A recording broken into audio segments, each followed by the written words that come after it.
चलिए स्टार्ट करते हैं।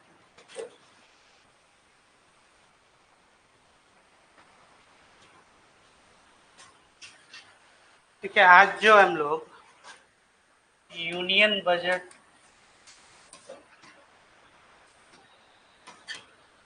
2024-25 ये करने वाला जुलाई 23, 2024 को यह हाउस में इंट्रोड्यूस किया गया लोकसभा में, है ना, हाउस ऑफ द पीपल। सबसे पहले तो हम लोग को ये समझना है कि ये बजट पहले ये क्या होता है। आप लोगों को जैसा मालूम होगा कि आर्टिकल 112 112 जो होता है आपका आर्टिकल 112, इसके अंतर्गत एनुअल फिनेंशियल स्टेटमेंट, है ना, मतलब कि ये क्या है, वार्षिक आपका एक तरह से ये वित्तीय जो है आपका एक स्टेटमेंट जो है ये दिया जाता है। तो अब इसमें जैसे कि बजट जो होता है ये होता क्या है, पहले तो ये चीज है या एनुअल फाइनेंशियल स्टेटमेंट। तो ये जितने भी गवर्नमेंट के आपके एक्सपेंडिचर होते हैं,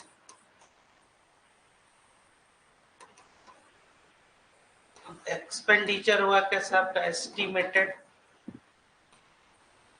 ठीक है, एस्टिमेटेड एक्सपेंडिचर, और इसके लिए जो रेवेन्यूज हैं वो कैसे जनरेट किए जाएंगे, है ना, इसी का एक आपका क्या हो गया, एक लेखा जोखा हो गया, है ना। जो एनुअल फाइनेंशियल स्टेटमेंट आपका उसमें क्या है कि आपका एक्सपेंडिचर क्या है। तो जैसे कि गवर्नमेंट बजट है या आपका, तो गवर्नमेंट बजट में पहले क्या बताया जाता है कि अगले वित्तीय वर्ष मतलब 2024-25 में हम लोग कितना एक्सपेंडिचर करने वाले, और इसके लिए कितना हम लोग रेवेन्यू जो है वो जनरेट करेंगे। और आप लोग पढ़े भी हैं पब्लिक फाइनेंस में कि जो गवर्नमेंट का रेवेन्यू होता है कैसा होता है, जैसे टैक्स रेवेन्यू और non tax revenue.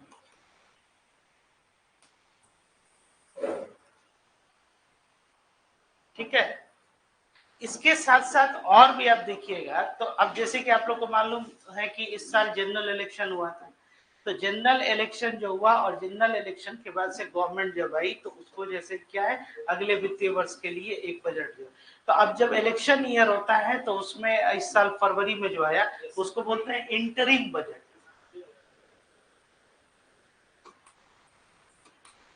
Interim budget. इसके साथ साथ जो है ये एक मेयर जो है एक इकोनॉमिक या फिर आपका एक फिनेंशियल स्टेटमेंट ही नहीं होता है ना, ये आपका पूरा पॉलिसी जो है ये किस इर्द गिर्द आपका रहेगा। तो एक तरह से ये क्या बताता है, गवर्नमेंट के पॉलिसीज को या फिर उसके एक नेचर को भी बताता है ना। इसलिए इसको ये भी बोला जाता है that it is a political horoscope. Horoscope किसके कहते हैं, जैसे वो आप लोग जो, हाँ वही राशि फल जो है, तो किस दिशा में जाएगी आपकी नीति, आपकी वित्तीय नीति जो है इस पे ये। इसके अलावा और भी आप लोग जानते हैं क्या कि president of India shall cause of India shall cause to approve, और उसके बाद से क्या हो जाएगा, उसके बाद इंट्रोड्यूस किया जाएगा। और किस हाउस में इंट्रोड्यूस किया जाएगा, ऑलवेज लोकसभा, क्योंकि फाइनेंशियल मैटर पे आप जान भी रहे हैं कि राज्यसभा को कोई बहुत बड़ी उसमें ये नहीं है उस पर। अच्छा, उसमें कहीं कोई पावर होता ही नहीं है कोई भी फाइनेंशियल मैटर पे, है ना। राज्यसभा क्या कर सकता है, अधिक से अधिक उसमें सुझाव देगा, ये चाहे तो माने नहीं माने, ठीक है। तो इसमें हमेशा लोकसभा में ये इंट्रोड्यूस किया जाएगा। इसके अलावा और आप जान जाइए कि 2017 जो है 2017 ऑनवर्ड्स क्या किया गया था कि रेलवे का जो बजट है, रेलवे का बजट जो सेपरेट होता था उसको क्या कर दिया गया, इसी बजट में जो है ये इंक्लूड कर दिया गया, मर्ज कर दिया गया। तो उसके साथ साथ जो है अब ये जो बजट है हम लोग का, तो अब इलेक्शन के बाद से तो जुलाई, तो ये जुलाई में ये इंट्रोड्यूस हुआ। नॉर्मली जो बजट आता है आपका वो कब आता है? फरवरी में, जैसे कि ये फरवरी। तो अब जैसे कि किसी भी गिवन जो बजट है, जैसे कि मान लीजिए कि अगर 2024 और 25 के लिए नेक्स्ट फाइनेंशियल ईयर, मतलब कि अगले वित्तीय वर्ष के लिए ये जो है बजट जो है इंट्रोड्यूस हो रहा है। और अगर नॉर्मल केस में ये क्या, जैसे कि फरवरी अगर आपका 2024 में ये इंट्रोड्यूस हो रहा है, ठीक है। तो एक गिवन बजट में ये क्वेश्चन अक्सर पूछा जाता है कि कितने वर्ष का डेटा उसमें रहता है, ठीक है। तो अब इसके लिए जो प्रीवियस ईयर हो गया वो कौन सा हो गया? जैसे 3 उसमें ईयर हो जाएंगे, एक को बोलेंगे प्रीवियस ईयर, दूसरे को बोलेंगे करेंट ईयर, और तीसरे को क्या बोलेंगे? नेक्स्ट ईयर, ठीक है। तो प्रीवियस ईयर का मतलब हो गया, जैसे कि मान लीजिए कि फेब 2024 में एक नॉर्मल बजट जो है वो इंट्रोड्यूस किया जा रहा है, तो फरवरी 2024 में, और वित्तीय वर्ष कब से कब तक का होता है? 1 अप्रैल से लेके 31 मार्च, ठीक है। तो अब मान लीजिए कि ये अगर 2024 में 1 अप्रैल को हम कह रहे हैं, और ये 2025 31 मार्च तक के लिए हम इसको ये करंट फाइनेंशियल ईयर का करें, एज्यूम कीजिए। हम ये एज्यूम कर रहे हैं कि सर मान लीजिए कि जनरल इलेक्शन हुआ नॉर्मल केस में, और वो इंटरिम बजट भी नहीं है, ठीक है। तो अब अगर फेब में ये इंट्रोड्यूस किया जाता तो ये क्या होता है? 1 अप्रैल 2024 से 31 मार्च 2025 को, और आप बजट कब ला रहे हैं? फरवरी में, मतलब कि 2 महीना पहले ही।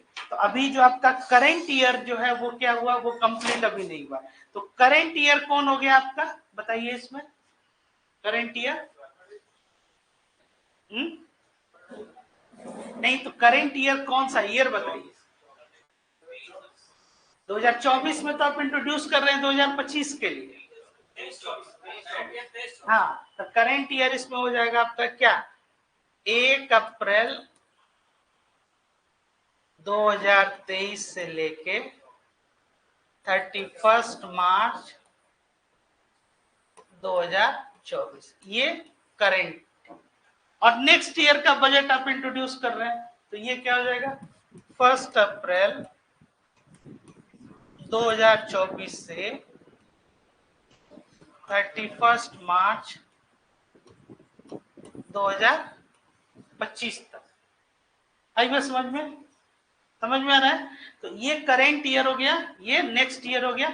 अब इस बजट में जो आपके पास अभी इस ईयर का कंप्लीट डेटा नहीं आया है आपको, क्यों? क्योंकि आप फरवरी में इंट्रोड्यूस कर रहे हैं अगर, और ये क्या है? ये मार्च की बात है। तो अभी पूरा फरवरी और पूरा मार्च, 2 मंथ अभी आपके पास बचा हुआ है। और प्रीवियस ईयर कौन सा हो जाएगा? जो डेटा आपके पास ऑलरेडी है वो क्या हो जाएगा आपका? बताइए। 1 अप्रैल 2022 से लेके 31 मार्च 2023 तक, इसको बोलते हैं प्रीवियस ईयर। समझ में आ गया? तो एक बजट में कितने वर्ष का डेटा आपको मिला? 3 वर्ष का। समझ में आया कि नहीं? जिसको नहीं समझ में आया फिर से बताते हैं। क्लियर है सबको? नॉर्मली बजट आप कब इंट्रोड्यूस करते हैं? फरवरी में। तो जो इस साल आप इंट्रोड्यूस कर रहे हैं अगले नेक्स्ट ईयर के लिए, अगले वित्तीय वर्ष के लिए, कि भाई मार्च जो है 24 से लेके 2025 तक क्या हमारी जो है वो वित्तीय जो है सो ये अर्थव्यवस्था, या फिर इसके लिए हम लोग क्या जो है एस्टिमेटेड हमारा एक्सपेंडिचर है, सो एंड सो फंड में हम कितना जो है फंड एलोकेट कर रहे हैं, प्रोग्राम में कितना, पॉलिसीज में कितना। समझ में ना? और इसीलिए तो जो करेंट ईयर हो गया हमारा कौन सा हो गया? 2024, और फिर रेस्ट आपका। क्लियर हो गया ये? इसके साथ साथ और क्या है? जैसे कि डिमांड फॉर ग्रांट्स होता है, ठीक है। ये और बजट में इससे संबंधित जो है, जैसे डिमांड फॉर ग्रांट्स या डिफरेंट जो है सो डिपार्टमेंट क्या करते हैं, वो अपना जो है ये फिनांस मिनिस्ट्री को पहले ये क्या कर देते हैं, ये दे देते हैं कि भाई हमको इस फंड्स में इतने की आवश्यकता है, आपको फंड जो है वो रिलीज करना होगा। फिर वो लोग असेसमेंट करते हैं, फंड्स को क्या करते हैं वो एलोकेट करते हैं, ठीक है। चलिए आइए देखते हैं कि इस बजट में क्या क्या। तो देखिए सबसे पहले जो है, जैसे इंटरिम बजट भी जो था वो क्या था आपका, इंटरिम बजट जो आया था आपका फरवरी में, उसमें ये बनाया गया था क्या कि जो विकसित भारत है, ये एक नया कॉन्सेप्ट लेके आया गया कि 2047 तक एक इंडिया का एक रोड मैप जो है वो बनाया गया है, जिसमें कि ये रखा गया कि जो डेवलपिंग हमारी इकोनॉमी, हम लोग को कहा डेवलप्ड और इंडस्ट्रियलाइज्ड इकोनॉमी की तरफ जो है, या नेशन की तरफ हम लोग को ये बढ़ना है। अब इसी संदर्भ में जो है ये पूरा जो है एक विकसित भारत का ये और इसमें जो 4 जो है ये मेजर जो है, इसी को ये बनाया गया ये एरिया, यही बजट का आपका टोटल थीम है। उसमें क्या है, युवा, युवा मतलब यूथ, है ना, और क्या है, फिर उसके बाद से महिलाएं, फिर गरीब, और फिर अन्नदाता मतलब कि ये फार्मर। यही बजट जो है इस बार का जो बजट है आपका, इसी के इर्द गिर्द, तो जो ज्यादा फोकस जो है प्रायोरिटीज करके 9 एरियाज पे जो है वो रखा गया है, ठीक है, जिसमें कि एम्प्लॉयमेंट हो गया, या फिर आपका स्किल हो गया, यूथ हो गया, इसके साथ साथ और क्या, इंफ्रास्ट्रक्चर, एमएसएमई जैसे आपका ये मीडियम स्मॉल इंटरप्राइजेस जो हैं इनको और आगे बढ़ाया गया। फिर उसके बाद से हाँ टूरिज्म को, फिर वैसे ये करके पूर्वोदय करके एक उसमें ये जोड़ा गया है, जिसमें खासकर जो इंडिया के जो ईस्टर्न स्टेट हो गए, जिसमें आपका उड़ीसा हो गया, बिहार हो गया, झारखंड हो गया, आपका ईस्टर्न कोस्ट में आंध्र प्रदेश भी ये हो गया, इन लोगों को जो है ये ज्यादा जो है ये फोकस करके जो है रखा गया, ठीक है। ये आपका ये जो है ये 4 आपके, इसको आप लोग चाहें तो ये नोट कर लें। बजट थीम जो है एम्प्लॉयमेंट, स्किलिंग, एमएसएमई और मिडिल क्लास, इस पे ये जो है ये फोकस किया गया।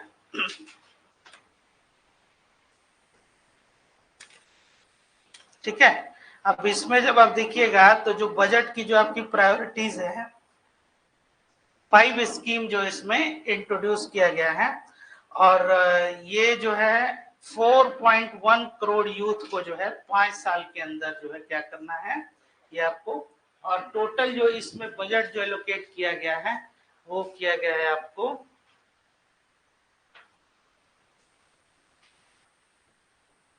2 लाख करोड़, ये इंडियन रुपये, इतना जो है ये क्या किया गया, बजट एलोकेट किया गया।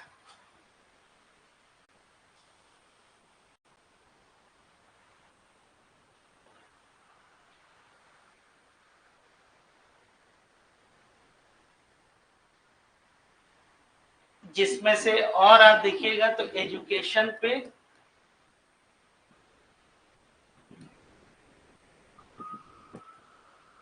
स्किल पे, है ना, तो अब ये है, और इस 2 लाख करोड़ को, और तकरीबन 4 करोड़ जो है टोटल यूथ को क्या किया गया है इसमें ये कलेक्ट किया गया, मतलब इतने लोगों को क्या है ये ध्यान में रखते हुए 4 करोड़, और कितना है बजट आपका एलोकेट किया गया, 2 लाख करोड़। ये नंबर कुछ आप लोग का जाना पहचाना लग रहा है, 2 लाख करोड़, तब 2.47 लाख करोड़,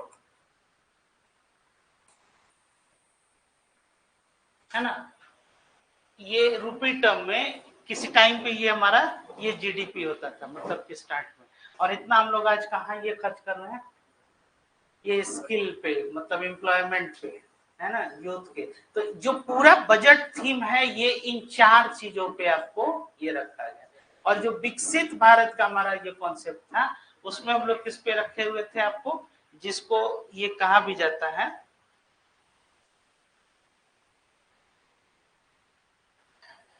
ये 4 मेजर, उसमें क्या है कि गरीब, अन्नदाता मतलब पुअर को, और उसके बाद से फार्मर को, युवा को, और जो वुमेन है महिलाएं।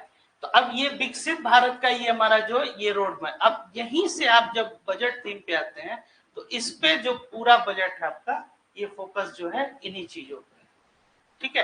अब जो प्रायोरिटीज हैं टोटल बजट को क्या किया गया प्राथमिकता में, जैसे कि तो 9 जो है 9 प्रायोरिटीज जो है उसमें रखा गया। उसमें सबसे पहला जो उसको आप लोग नोट कीजिए, पहले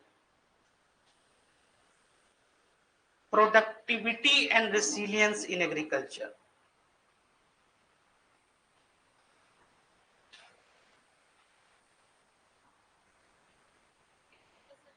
हाँ, productivity and resilience in agriculture.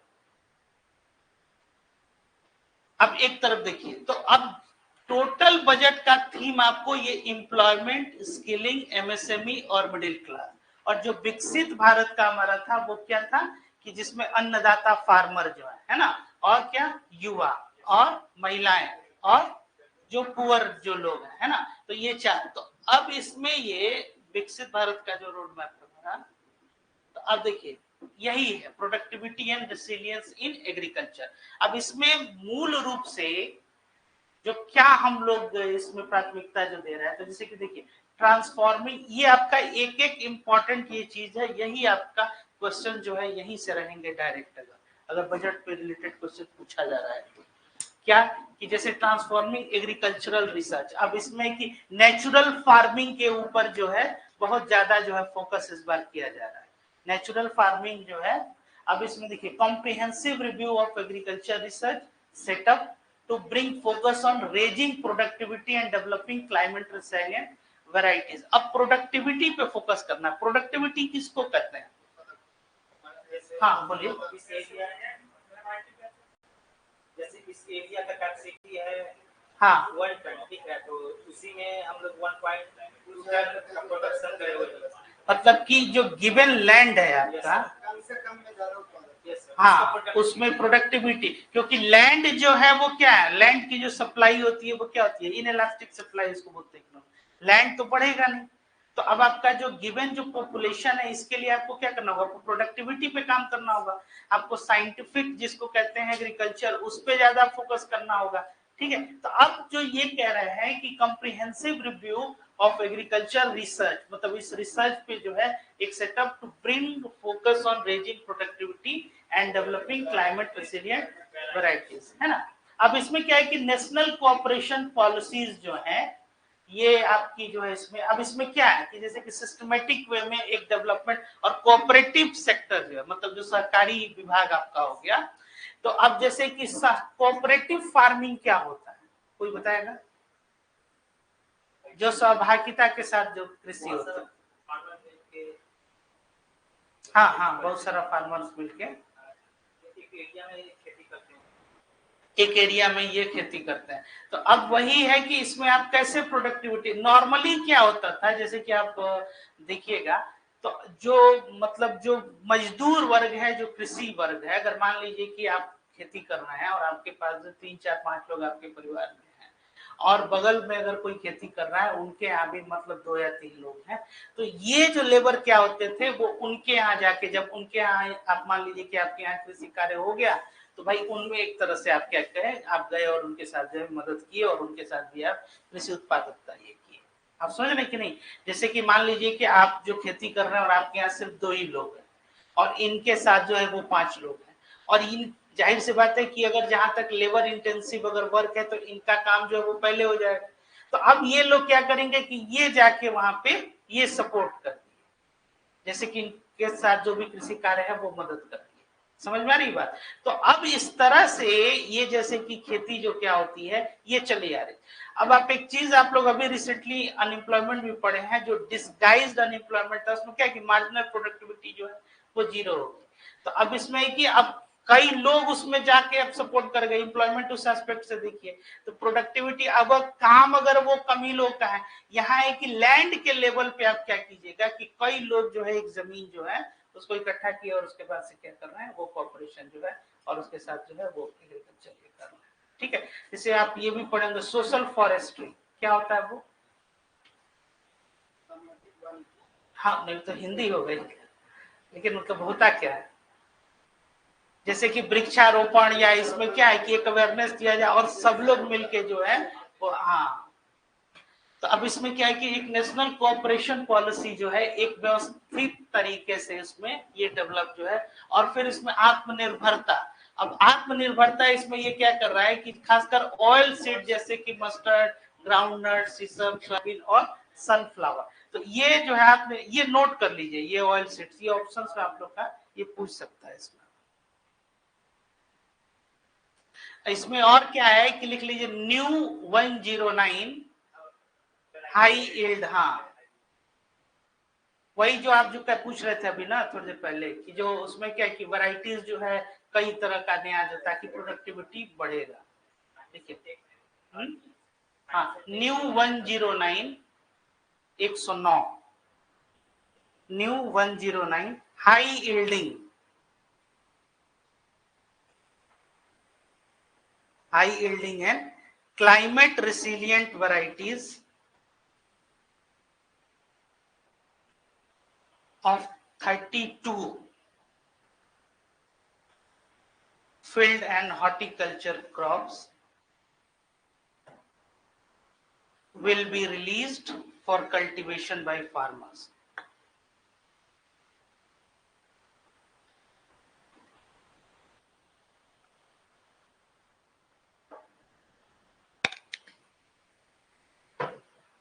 अब इसमें क्या है कि वेजिटेबल्स को लेके क्या है, the promotion of FPO. FPO क्या है, vegetable production and supply chain. ये है फार्मर प्रोड्यूसर ऑर्गेनाइजेशंस जैसे आपके हो गए, इसका फुल फॉर्म में लिख लीजिए एफपीओ, फार्मर प्रोड्यूसर ऑर्गेनाइजेशंस।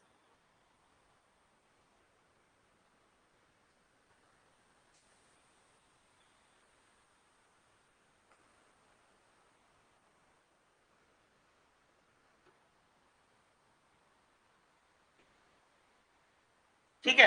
अब इसमें जैसे कि कंजम्पशन सेंटर वो बनाने की बात हो रही है, और स्टार्टअप क्या, कोऑपरेटिव और स्टार्टअप जो है वेजिटेबल सप्लाई चेन, उनके कलेक्शन के लिए, उनके स्टोरेज के लिए और उनके मार्केटिंग के लिए। अब ये जो जैसे कि ये जो एफपीओ है, अब ये कैसे वर्क करता है,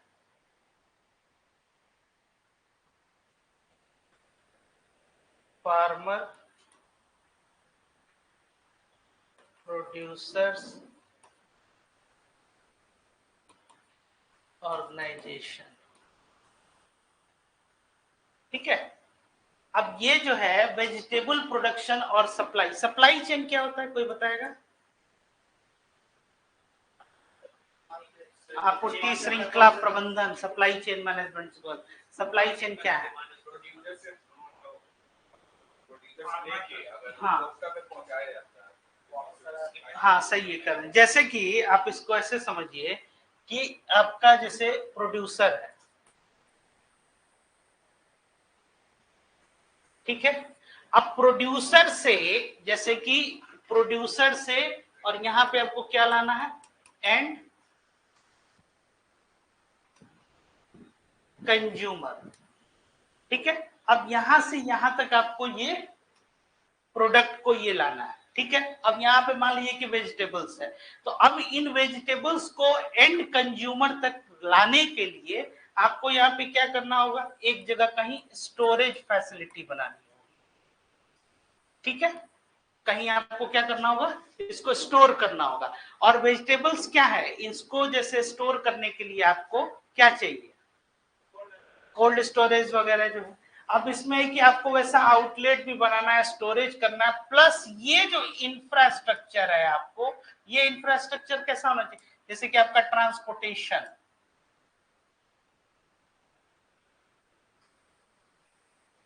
ठीक है। तो अब इसमें क्या हो जाएगा, ट्रांसपोर्टेशन, स्टोरेज है तो यहीं पे आपका क्या हो जाएगा, जो भंडारण की जो सुविधा हो जिसको आप कहते हैं वेयर हाउसिंग, वेयर हाउसिंग हो गया, या फिर इसको गोडाउन वगैरह में रखते हैं। तो यह क्या है कि प्रोड्यूस किया गया, बल्क में उसको स्टोर किया गया यह वेयर हाउस से, फिर ट्रांसपोर्टेशन है, फिर इसके बाद से और क्या है, डिस्ट्रीब्यूटर्स होंगे।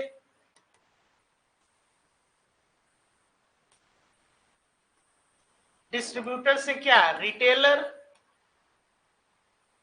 And finally goes to end consumer. अब इसको यहां से यहां तक लाने के लिए ये जो पूरा जो प्रबंधन किया गया, इसी को सप्लाई चेन मैनेजमेंट है ना, मतलब कि एक सप्लाई जो है। अब है कि सप्लाई चेन मैनेजमेंट, जैसे ही कि आपने ये क्या किया, अब मान लीजिए कि ये स्टोरेज फैसिलिटी आपके पास क्या है, आप लोग को एक दिन हम जिट भी बता रहे थे, जस्ट इन टाइम, जो जापानीज जो लोग क्या करते हैं कि उनके पास एरिया क्या है, जापान में बहुत कम है, तो वेयर हाउस वगैरह ये बड़ा नहीं बना सकते। आपके पास भी अब लैंड क्या होगा, धीरे धीरे क्या हो रहा है, वो कम हो रहा है और पॉपुलेशन बढ़ रही है। तो आप जो वेयर हाउसिंग फैसिलिटी जो आपको ये करना है, इसको जो है ये बहुत ध्यान से इसमें, तो अब क्या है कि ये प्रमोशन किसको, ये farmer producers organisation, cooperative and startups for vegetable supply chain for collection. Collection मतलब कहां से कलेक्ट करेगा वो, प्रोड्यूसर्स के पास, और स्टोर करेगा, एंड देन मार्केटिंग। मार्केटिंग मतलब कि उसको मार्केट में लेके आके और फिर उसके बाद से उसको पैसे दिए। तो जो था कि खेत मतलब है कि जैसे फार्मर्स होते हैं जो किसान, उनके बारे में ये बोला भी जाता है कि भाई आप जो उनका सबसे बड़ी मदद क्या कीजिएगा कि जो वो प्रोड्यूस, जो वो उत्पादन कर रहा है उसको क्या कीजिए कि उसकी दाम, उसका जो भी उसका कीमत जो है वही मिल जाए, या वो बर्बाद नहीं हो, मतलब कि वो अगर बिक जाए। तो गवर्नमेंट उसको कैसे, ये जब तक अगर मान लीजिए कि स्टोरेज, कलेक्शन और इसकी सुविधा आप नहीं कीजिएगा तो आप कैसे उसको बेच पाइएगा। इसलिए उसमें क्या करना है कि उसके लिए मार्केटिंग जो है ये बहुत जरूरी है। तो ये भी क्या करेगा, ये आपको इसमें, इसको जो फार्मर्स प्रोड्यूस ऑर्गेनाइजेशंस हैं ये इसमें आपको इसको मदद करेगी। ठीक है, फिर और क्या है, जैसे कि अभी हमने आपको बताया कि 109 जो है high yielding and climate resilient varieties 32 field horticulture को, ये क्वेश्चंस आपको ये पूछ सकता है डायरेक्ट कि कितने न्यू वैरायटीज जो है ये आपको ये। और एग्रीकल्चर आप लोग के यहाँ एग्जाम में जो है मतलब विशेष तौर पर बीपीएससी का हम बता दें तो ये सबसे इंपॉर्टेंट एक आपके मतलब सिलेबस में ही एग्रीकल्चर दिया हुआ है, इसलिए ये जो है बहुत ध्यान से। तो क्या था इसका पहला, productivity and resilience in agriculture, और इसमें क्या है कि transforming agricultural research, national cooperation policy, आत्मनिर्भरता या ऑयल सीड्स और मस्टर्ड, ग्राउंडनट, सीसम, सोयाबीन और सनफ्लावर। और इसके साथ साथ जब आप ये इंफ्रास्ट्रक्चर के लेवल पे देखिएगा तो इसमें क्या किया जा रहा है कि स्टार्टअप जो है और supply chain vegetable collection, storage और मार्केटिंग के लिए। और अगर आप साइंटिफिक डेवलपमेंट में देखिएगा तो ऐसे न्यू वैरायटीज जो है हाई यील्डिंग जो है आपको क्या किए गए, ये वैरायटीज हॉर्टिकल्चर क्रॉप्स के। अब आ जाइए ये नेचुरल फार्मिंग। अब इसमें क्या है कि नेचुरल फार्मिंग जो है आपका, तो 1 करोड़ जो फार्मर्स हैं, तकरीबन जो है 1 करोड़ फार्मर्स, इनको क्या किया गया है कि पूरे कंट्री से इनिशिएट करके एक तरह से सपोर्ट किया जाएगा कि नेचुरल फार्मिंग जो है अगले 2 साल तक। अब ये एक बहुत बड़ी मतलब कि क्या है कि प्राकृतिक तौर पे वो क्या कर रहे हैं, वो कृषि उसमें ये कर रहे हैं कि नहीं। ठीक है, फिर ऐसे ही अगला इसमें क्या डेवलपमेंट था कि सिर्फ जो है प्रोडक्शन एंड एक्सपोर्ट, अब इनको जो है एक्सपोर्ट के लिए कैसे जो है ये प्रमोट किया जाए। अब ये देखिए नाबार्ड, नाबार्ड क्या है बताइए, हाँ एग्रीकल्चरल लोन। अब इसके लिए आपको फंड की जरूरत पड़ेगी, एक्सपोर्ट आप कहने के लिए कह तो रहे लेकिन कैसे करेंगे, तो financing for shrimp farming and processing and export will be facilitated through NABARD. अब एक और ये काफी आजकल आप टर्म सुन रहे होंगे, ये digital public infrastructure. I am quite sure कि इससे क्वेश्चन जो है डेफिनेटली पूछा जाएगा, मतलब कि अपकमिंग एग्जाम इस, अगर मान लीजिए कि प्रीलिमिनरी पूछा तो मेंस पे आपको कुछ पूछ सकता है, नहीं तो नेक्स्ट ईयर को एग्जाम, मतलब अगले 1 साल तक किसी न किसी एग्जाम में आपको, और इसको विशेष तौर पे डिजिटल पब्लिक इंफ्रास्ट्रक्चर जो है ये पूछना ही है, नहीं का तो कोई सवाल ही नहीं।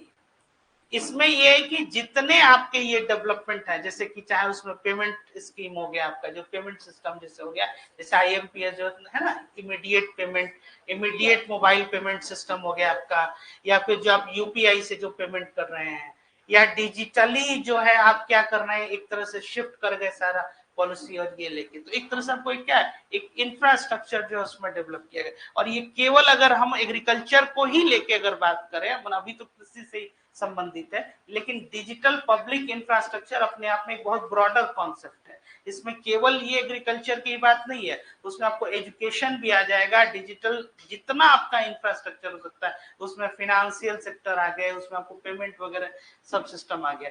तो ये क्या है इंफ्रास्ट्रक्चर, आप समझ रहे हैं, पब्लिक इंफ्रास्ट्रक्चर। अब इसमें क्या है कि ये कवर क्या कर रहा है, जितने किसान हैं उनके लैंड जो है वो 3 इयर्स में, और डिजिटल क्रॉप सर्वे 400 जिले का, ये भी नोट कर लीजिए ये कितना, ये नंबर्स में डायरेक्ट कई बार पूछ देता है कि इस बार बजट में क्या प्रावधान है, कितने जिलों को रखा गया है, तो 400 जिलों को रखा गया है किसके अंतर्गत, टीपीआई के तहत क्या है, ये डिजिटल सर्वे है।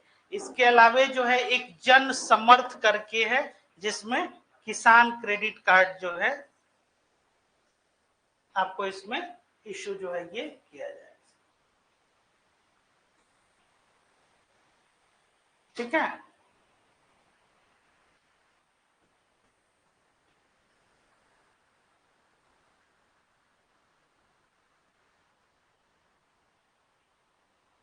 अब इसमें जैसे कि फार्मर जो है उनका डिटेल जो है वो रजिस्ट्रेशन उसमें जैसे कि इसमें आप लोग देखते होंगे बैंक में केवाईसी जैसे होता है, वैसे ही 6 करोड़ जो है किसान, उनका ये क्या करना है, इसमें एक डेटाबेस जो है इसमें ये मेंटेन करेंगे और उनके लैंड्स को, and there lands will brought into the farmers है, और लैंड की क्या होगी, रजिस्ट्री होगी। ठीक है ना, इस तरह से। और फिर अगले 5 वर्ष तक ये जन समर्थ करके ये किसान क्रेडिट कार्ड जो है ये उनको क्या किया जाएगा। तो कृषि को क्या है, कृषि से संबंधित थोड़ा सा इसको एक बार कंक्लूड कीजिए।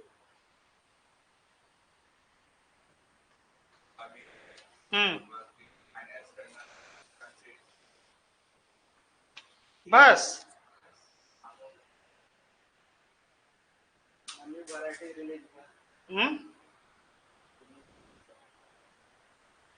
नेशनल कोऑपरेशन पॉलिसी जो है उसमें कितना फंड एलोकेट किया गया,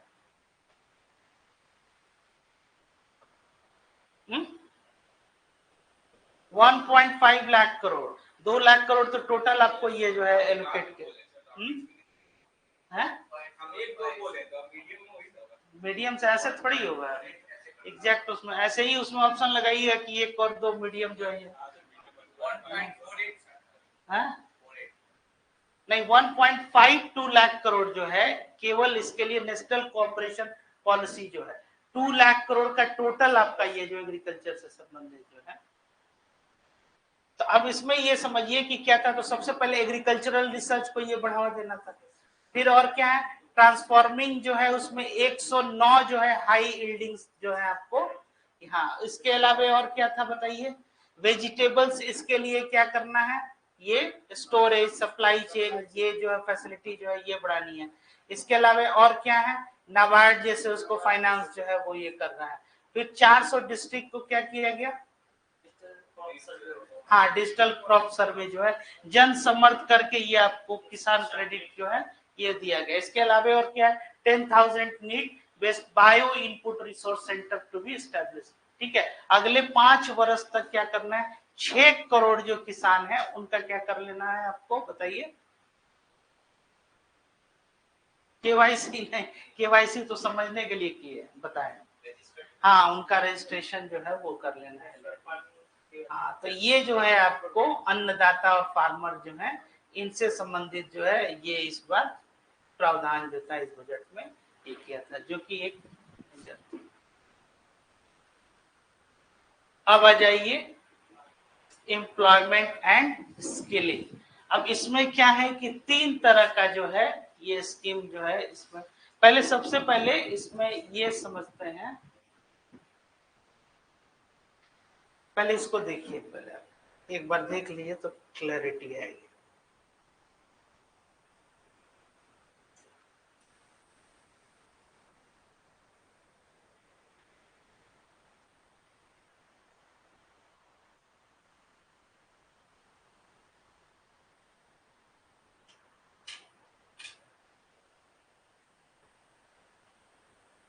समझ में आ रहा है इसमें,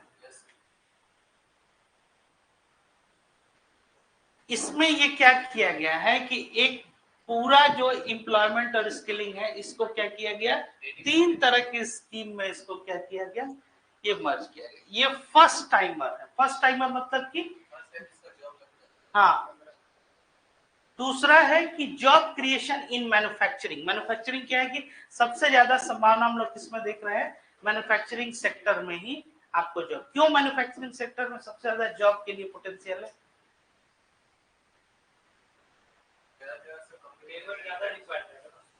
उसमें, और जैसे आप कोई भी चीज मैन्युफैक्चर कर रहे हैं तो उसका क्या कीजिएगा, मार्केट में उसको ले जाके कहीं तो कहीं उसको आपको बेचना है ना। तो अब उसमें यही जो अभी आपने अभी देखे अभी हम लोग पिछले स्लाइड में कि सप्लाई चेन, तो हर एक चेन पे क्या है, जैसे कि मैन्युफैक्चरिंग कोई प्लांट होगा आपका, मैन्युफैक्चरिंग प्लांट से आप उसके बाद से कहाँ उसको ले जाइएगा, कहीं स्टोरेज करना है, वेयर हाउसिंग के बाद अगेन, तो इन दोनों के बीच में भी एक ट्रांसपोर्टेशन हुआ, फिर वहां से अगेन दूसरा ट्रांसपोर्टेशन, फिर कोई डिस्ट्रीब्यूशन सेंटर हुआ, फिर उसके बाद से रिटेल और आउटलेट्स हो गए, बहुत सारे रिटेल और आउटलेट्स हो गए, और फाइनल एंड कंज्यूमर। तो वहां तक आते आते हर चेन पे जो है एम्प्लॉयमेंट जनरेशन की एक संभावना इसमें ये दिखती है, ठीक है ना। इसीलिए ये काफी जो इसमें पोटेंशियल है। अब इसमें क्या किया जा रहा है कि, और उसके बाद से ये फाइनली ये क्या हो गया, सपोर्ट टू द एम्प्लॉयर। तो 1 month wage to new entrants in all formal sectors in 3 installments up to 15,000, expected to be benefit 210 lakh youth, ठीक है ना। इतने जो है ये यूथ इससे क्या हो जाएंगे, लाभान्वित होंगे। फिर उसके बाद से जो फर्स्ट टाइम एम्प्लॉइज हैं इनको इसमें क्या करना है, इसमें ये लिंक कर देना है, ठीक है। अब इसमें इंसेंटिव दोनों को दिए देना है, किसको, एम्प्लॉई और एम्प्लॉयर को। और ईपीएफओ क्या होता है, कंट्रीब्यूट करती है, हाँ, एम्प्लॉई प्रोविडेंट फंड, हाँ ये एम्प्लॉई प्रोविडेंट फंड ऑर्गेनाइजेशन। हाँ, तो अब इसमें मान लीजिए कि इतने एम्प्लॉई अगर किसी ऑर्गेनाइजेशन में काम कर रहे हैं, तो एम्प्लॉयर क्या है, वो भी तो कंट्रीब्यूट कर रहा है। तो अब एम्प्लॉयर को भी तो बेनिफिट आपको देना होगा कई जगह जो है पॉलिसी मैटर्स में, और एम्प्लॉई क्योंकि वहां पे वो कार्यरत है, ठीक है ना। अब इसमें क्या है कि इसमें ये उम्मीद लगाया जा रहा है कि 30 लाख यूथ जो है इनको बेनिफिट मिलेगा, और गवर्नमेंट विल रीएम्बर्स मतलब कि वो क्या है कि EPFO contribution to of employers up to 3,000 per month for 2 years for all new hire, expected to generate 50 lakh jobs. अब इसमें 50 लाख जॉब जो है, अब जो कंट्रीब्यूशन जो कंपनी वाले जो आपके अकाउंट में जो पर मंथ जो दे रहे हैं, तो उसमें क्या है कि 3,000 पर महीने के हिसाब से उस कंपनी को क्या करेगी, ये लौटा देगी सरकार, रीइंबर्स करेगी। समझ में आ रहा है। स्टार्टअप का एक फायदा ये भी है, जैसे कि रोजगार आप देने वाले अगर बन रहे हैं, और रोजगार देने वाले, तो इसमें क्या है कि आपने एक एम्प्लॉयमेंट जनरेशन क्रिएट किया, एक अपॉर्चुनिटी दिया लोगों को रोजगार का, और इसके साथ साथ जो सेविंग उनकी जो हो रही है एक प्रोविडेंट फंड भविष्य निधि में भी, तो आप भी उनके सैलरी में क्या कर रहे हैं, कंट्रीब्यूट कर रहे हैं, तो बाद में आपको क्या हो जाएगा, वो रीइंबर्स हो जाएगा। तो गवर्नमेंट ये भी एक प्रमोट कर रही है कि आप रोजगार देने वाले जो है वो भी बनिए, और एम्प्लॉय को तो जो फायदा हो रहा है वो तो हो ही रहा है। समझ में आ रही है बात। तो जो आपके सैलरी से जो डिडक्शन होता है प्रोविडेंट फंड का, वो क्या है, वो भविष्य निधि है, और वो पैसा जाता कहाँ है, पीएफ का पैसा कहाँ जाता है, जब तक आप उसको नहीं रियलाइज कर रहे हैं। किसके पास मतलब रहता है, गवर्नमेंट के पास। तो गवर्नमेंट के पास अगर है, और वो शेयर मार्केट में का क्या मतलब हो गया, कौन इन्वेस्ट करता है, तो कौन इन्वेस्ट करता है, गवर्नमेंट इन्वेस्ट करती है।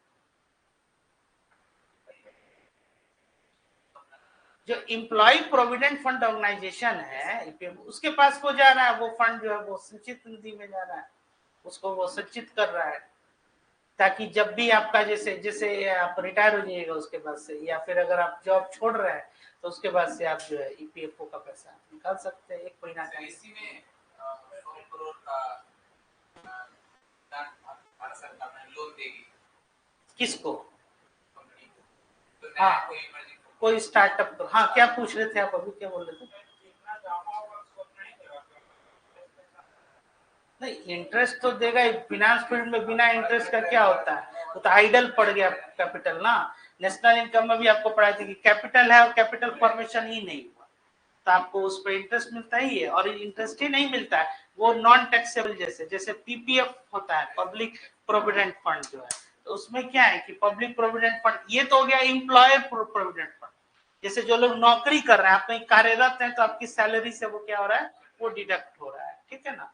यहाँ पे ये कहा जा रहा है कि ईपीएफ के साथ साथ जो है, आप अगर एक इंडिविजुअल भी, आप मान लीजिए नई सर्विसेज में आप एक स्टूडेंट के तौर पे, एक किसान के तौर पे या कुछ, तब भी आप एक पब्लिक प्रोविडेंट फंड चाहें तो आप लोग एक खोल सकते हैं, और न्यूनतम जो है वो 500 रुपए से वो खोल सकता है। अब वो क्या है कि 15 वर्ष की अवधि तक का होता है, ठीक है, और उसमें ये 15 वर्ष के बाद आप उसमें से, और जितना वो रकम हो जाएगा 15 वर्ष के बाद, उस पर टैक्स जो है गवर्नमेंट नहीं लेती है, ये आपका जो पैसा होता है उस पर टैक्स नहीं देगा, चाहे अमाउंट जितना हो जाए। तो इसी तरह की, अब इसमें क्या कि फायदा क्या हो गया कि नॉन टैक्सेबल, जैसे उस पर आप टैक्स नहीं लगेगा, और मैक्सिमम 1 वर्ष में आप 1.5 लाख तक उसमें जमा कर सकते हैं।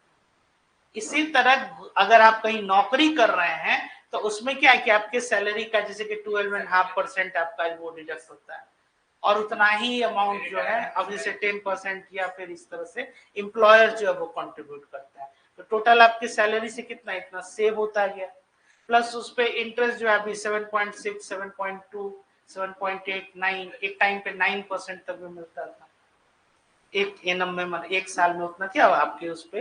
अब जितना साल, अगर मान लीजिए कि आप ज्यादा नौकरी किए, जैसे 21 साल में मान लीजिए कि आपने नौकरी कहीं ज्वाइन कर लिया और 60 साल में रिटायर किए, तो कितना वर्ष आपने नौकरी किया, 39 ईयर, उस तरह से आपका जो है वो कटता जाता है, तो आपकी रकम बहुत बड़ी हो जाएगी, रिटायरमेंट के बाद बहुत पैसा मिलेगा। तो जितनी सर्विसेज ज्यादा होगी आपकी, उतना ज्यादा आपका पीएफ होगा, प्रोविडेंट फंड, सिंपल कहानी। या अगर मान लीजिए कि आपकी सैलरी जितनी ज्यादा है, जैसे कि बेसिक सैलरी जो है और उसके ऊपर जो है वो डिडक्ट होता है, तो आपकी अगर सैलरी, बेसिक सैलरी ही ज्यादा हो गई, या फिर आप हायर ग्रेड के कोई अगर अथॉरिटी में है और ज्यादा समय तक रह गया, तब तो प्रोविडेंट फंड। जैसे मान लीजिए कि अगर आप, हालांकि थोड़ा सा विषयांतर हो रहा है, बट आप समझ जाने के लिए आप लोग बता देते हैं, 21 साल में अगर कोई क्लरिकल कैडर का ही पोस्ट, अगर मान लीजिए मतलब किसी ऑर्गेनाइजेशन में वो क्लर्क की है, धीरे धीरे वो प्रमोशन होते होते मान लीजिए रिटायरमेंट तक वो जनरल मैनेजर तक, तो over the period of time उनका क्या हुआ, सैलरी बढ़ता गया, उनका कैडर बढ़ता गया, तो उनका पीएफ अमाउंट भी, और ऐसे भी उन्होंने 39 ईयर्स तक जो है ये। इसके उलट आप 40वें साल में अगर कोई मान लीजिए जॉब ज्वाइन कर रहे हैं, तो आपकी सर्विसेज कितनी बच रही है, 20 साल, तो 20 साल में वही सिंपल वही जो कैलकुलेशन है, जो कंपाउंड इंटरेस्ट का, कोई सैलरी से ही कटेगा, बेसिक सैलरी। हाँ, तो उसमें कि जैसे जैसे प्रमोशन होगा या ज्यादा अगर आप, या फिर बहुत जल्दी बड़े पोस्ट को ही कम एज में अगर आप ले लिए, तब आपका जो बहुत बढ़ जाएगा। पेंशन, हाँ बहुत अंतर है उसमें। देखिए प्रोविडेंट फंड ये एक निधि जो हो गई आपकी, भविष्य निधि आपको मिला। पेंशन जो होता है वो एक सुपर एनुएशन फंड हो गया। अब पेंशन भी दो तरह का पेंशन है, एक रिटायरमेंट पेंशन हो गया और एक ओल्ड एज पेंशन हो गया। तो रिटायरमेंट पेंशन हो गया कि जैसे कि आप कहीं काम कर रहे हैं, कहीं सर्विसेज में है, तो आपके सैलरी से क्या हुआ कि एक सर्टेन अमाउंट जो है, जैसे अभी न्यू पेंशन स्कीम जो है वो चल रही है, वो जो है डिडक्ट होते होते होते होते वो आपका क्या हो जाएगा, एक क्यूमुलेटिव अमाउंट हो जाता है 60 इयर्स के बाद, और उसके बाद से वो आपको पर मंथ जो है, आपको जैसे कि आप वेतन पाते हैं वैसे ही वो एक सर्टेन अमाउंट जो आपको मिलता है। जो ओल्ड एज पेंशन था, पुराना जो पेंशन था, उसमें ये था क्राइटेरिया कि या तो अब 33 वर्ष तक आपकी नौकरी हो कम से कम, तो आप 100% पेंशन के एलिजिबिलिटी आपकी हो जाएगी। 100% पेंशन क्या हो जाता है कि जो आपकी लास्ट जो ड्रॉन सैलरी होती है उसका 50%। तो जैसे अगर आप 60वें साल, मतलब जिस साल रिटायर कर रहे हैं 60 में, उस साल आपकी सैलरी अगर सबसे अपने पिक पर होगी 1 लाख रुपया, 1 लाख रुपए अगर सैलरी पे आप रिटायर हो गए, तो आपका जो, और आपकी सर्विसेज 33 वर्ष हो गई, तो आप 100% पेंशन के एलिजिबिलिटी आपकी हो गई। तो 100% पेंशन का क्या मतलब होगा कि 15% आपका, तो आपका पेंशन कितना बना, 50,000, तो 50,000 पर मंथ आपको जो है वहां से ये पेंशन मिला। ये ओपीएस जिसको ओल्ड पेंशन स्कीम था, जिसके लिए आप सुनते भी होंगे न्यूज वगैरह पे, हम आएंगे तो पुराना पेंशन लागू करेंगे, उसमें यही था। अब मान लीजिए जिसकी सर्विसेज कम हो गई, कोई अगर 33 के जगह जो 20 साल 25 साल ही काम कर लिया, तो अब उसमें क्या हो जाएगा कि उसी अकॉर्डिंग जो उसका ये जो है ये कम होता जाएगा, कम होता जाएगा उसका पेंशन। तो नॉर्मली जैसे आप देखिएगा, जो मतलब जो सीनियर ऑफिसर लोग होते हैं या फिर जो यूनिवर्सिटी प्रोफेसर लोग होते हैं, इन लोग की जो, इन लोग रिटायर भी जैसे कि 65 पे होते हैं यूनिवर्सिटी प्रोफेसर, तो लास्ट में जो 60s के बाद जो 4-5 साल होता है उसमें बहुत तेजी से वो ग्रो करते हैं और उस समय वो अपने पिक पे होते हैं सैलरी के। तो जितना ज्यादा वो सैलरी होगा उसका क्या हो जाएगा, उन्होंने सर्विस दे रखा है।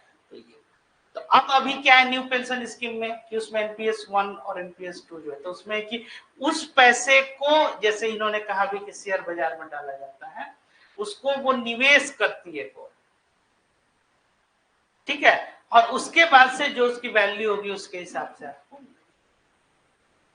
इसके अलावा जो है वॉलंटरली रिटायरमेंट सर्विसेज का भी प्रावधान है कि आप अगर 60 साल तक नौकरी न करके 54, 55, 56, 57 मतलब 3-4-5 वर्ष पहले ही आप रिटायरमेंट ले लिए, तो उसमें भी आपका जो क्या हो जाएगा, अमाउंट कम हो जाएगा, ठीक है ना।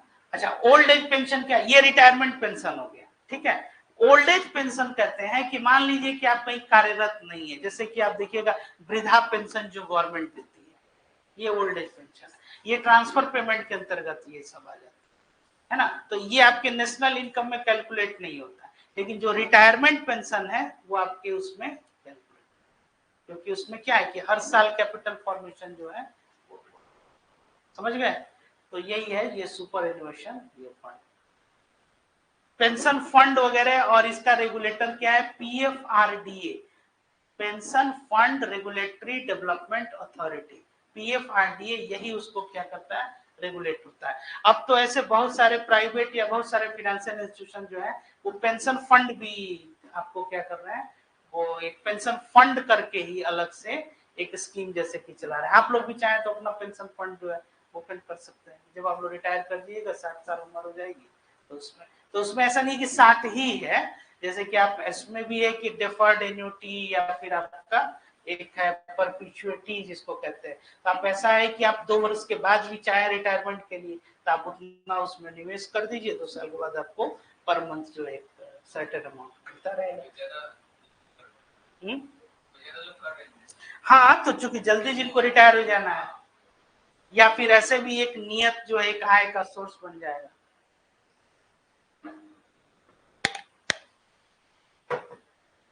तो किसान तो कहीं नौकरी किया नहीं, लेकिन 60 वर्ष के बाद वो क्या है भाई, उसकी भी शारीरिक स्थिति क्या है, वो तो गवर्नमेंट उसको कैसे ये यही ओल्ड एज पेंशन देके जो है उसको सपोर्ट करती है, ठीक है।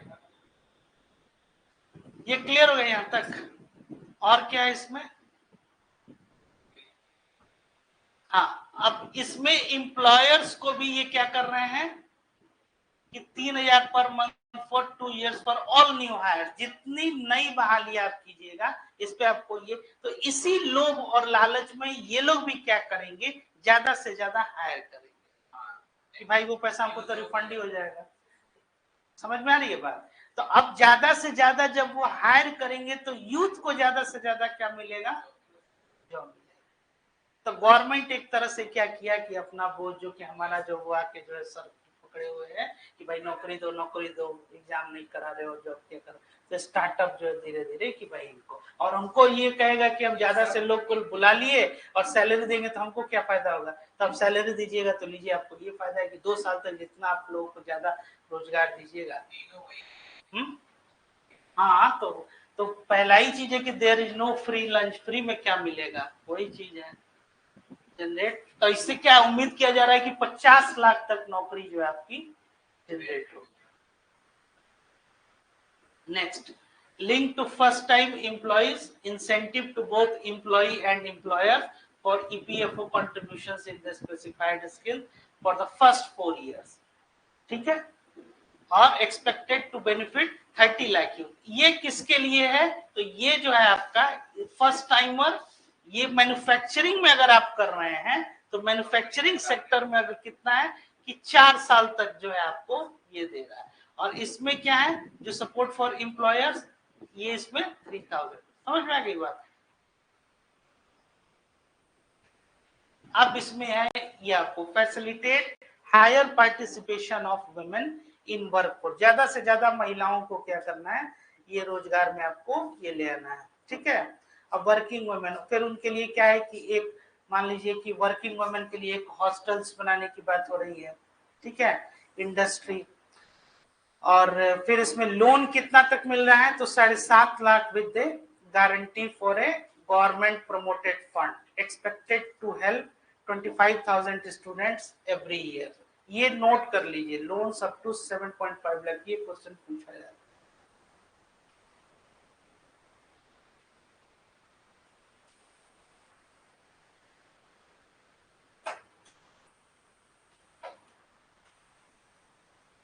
इससे इस स्लाइड से बहुत सारे क्वेश्चंस आएंगे, ये वाला जो आपको। अब ये बेसिकली क्या है कि महिलाओं को ज्यादा, और जैसे कि हम लोग स्टार्ट में ही देखे थे कि विकसित भारत में तो जो 4 जो था उसको किस पे फोकस था, एक फार्मर्स, अन्नदाता फार्मर्स, महिलाएं, तीसरा यूथ, चौथा जो पुअर सेक्शन है, ठीक है।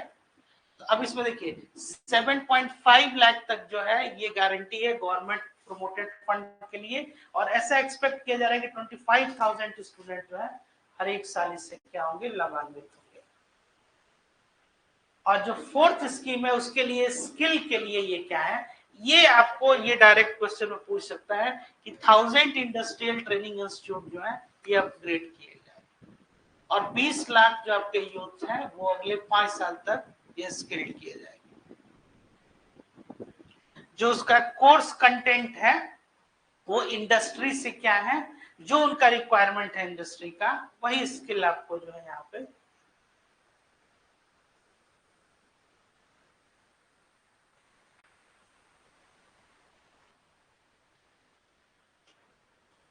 आपको 10 लाख तक हायर एजुकेशन में क्या मिलेगा, ये जो फाइनेंशियल सपोर्ट मिलेगा। Direct e vouchers to 1 lakh students every year. ये नोट कर ही लीजिए, 2 या 3 पॉइंट है, ये आप लोग को पूछा जा सकता है। डेटा वाले क्वेश्चंस जो हैं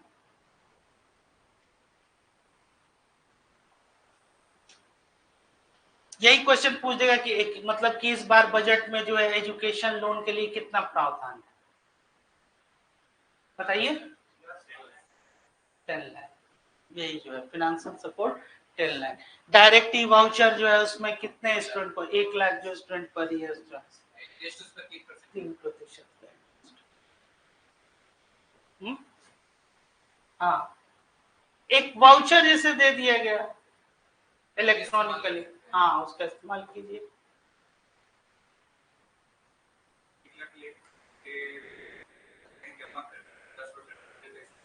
किसमें क्या क्या क्या क्या मिल जाएगा, हाँ 10% कहाँ मिल रहा है, जैसे 10% मतलब 1 साल का मिल जाएगा। अच्छा, कौन सा, आराम से हैं?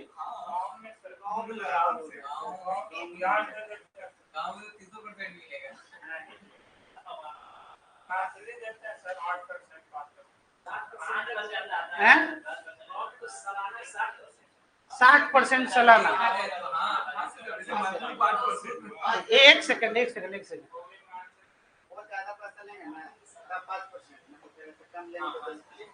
10% मतलब कम लेंगे तो कम मतलब कितना कम, 10,000 रुपया पे 10% मंथ का, एक सेकंड हाँ मंथली 5%, तब भी साल का 60%। आप कितना 10% कह रहे हैं, आप भी 60%। अच्छा,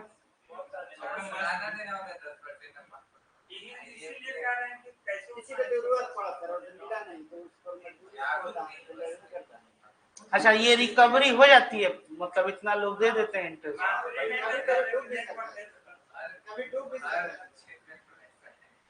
अच्छा, तो इस हिसाब से अगर ग्रो करने लगे तो इसका मतलब आप लोग समझ रहे हैं, जो आप लोग कह रहे हैं 60% का मतलब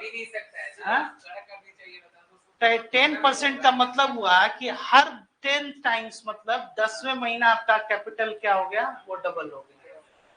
और अगर इसको कंपाउंडिंग के हिसाब से देखा जाए तब तो 2 से 3 साल में आप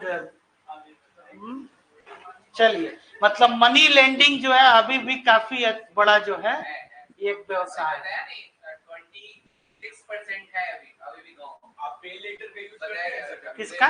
पे लेटर का बहुत सारा एप्लीकेशन देती है। हाँ, वो क्या है? 2 से 3% तक का इंटरेस्ट लेती है मैक्स, या 5% की जाता है। उसमें आप कहा जा रही है आप 10,000 15,000 जो भी लिमिट दिया आप यूज किए, महीना भर आपको पे करना रहता है 3% या 4%, सोचिए बात 36%, साल भर का अगर 15,000 आपको दे देंगे, 15,000 यूज कर रहे हैं मंथली, तो आप 36% को दे देंगे। आप उसका इस्तेमाल किए हैं कभी? तो मतलब आप उतना पे किए हैं पैसा? क्रेडिट कार्ड की तरह से आप पहले पेटीएम दे रहा था, आप बंद कर दिया। गुड, समझे? बजट भी ये सर बताया गया था डाटा कि अभी भी 26% भारत में ऐसा है कि मतलब कि आपके गांव में ऐसा साहूकार वाला सिस्टम चल रहा है, इंडिजीनियस बैंकिंग जिसको कहते हैं। चलिए आइए, बहुत पैसा चला लिया आप लोग। प्रायोरिटीज फॉर विकसित भारत है?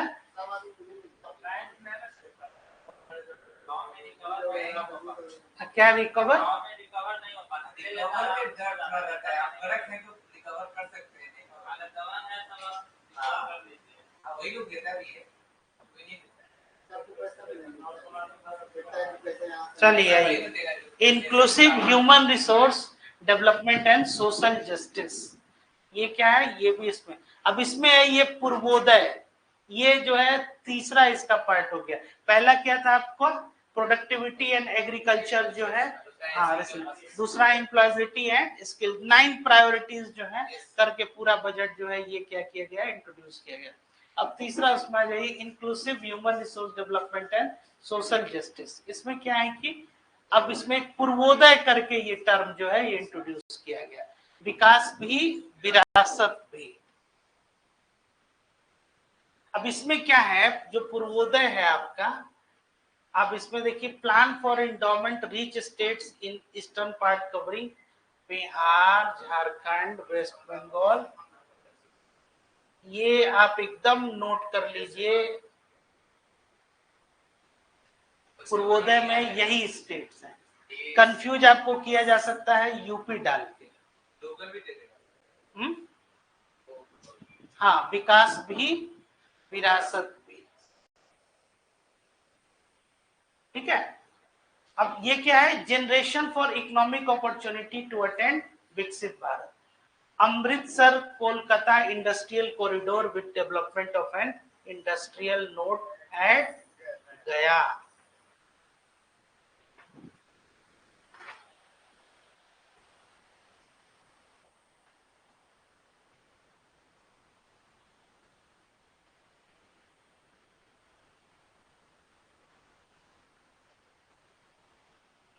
और बिहार के विषय में एक स्पेशल उसमें लिख लीजिए, in Bihar development of road connectivity and power projects will be supported and new airports, medical colleges, sports infrastructure will be constructed.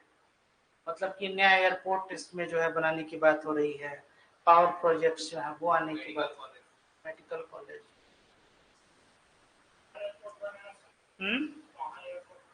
Airport के विषय में जैसे कि 2-3 जगह जो है उसको लोकेट किया है। एक आपका पूर्णिया के तरफ जो है, एक आपको ये मुजफ्फरपुर के पास जो है कोई, हाँ, दरभंगा तो है ही एयरपोर्ट आपका।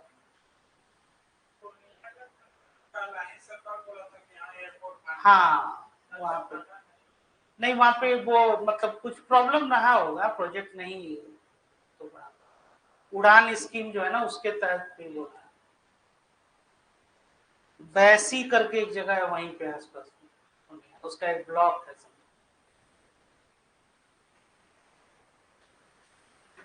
ठीक है, अब इसमें क्या है कि allocation more than 3 lakh crore for schemes benefiting women and girl.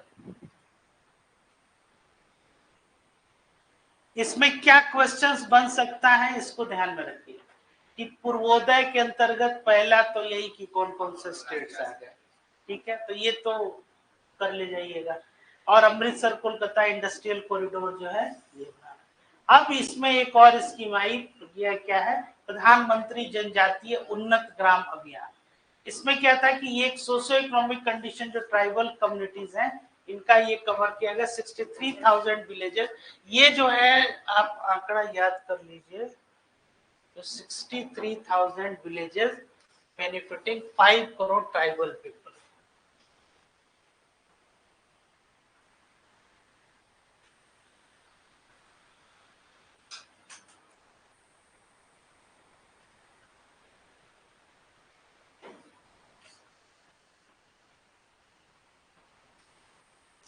दो तीन क्वेश्चन तो जरूर रहेंगे बजट से।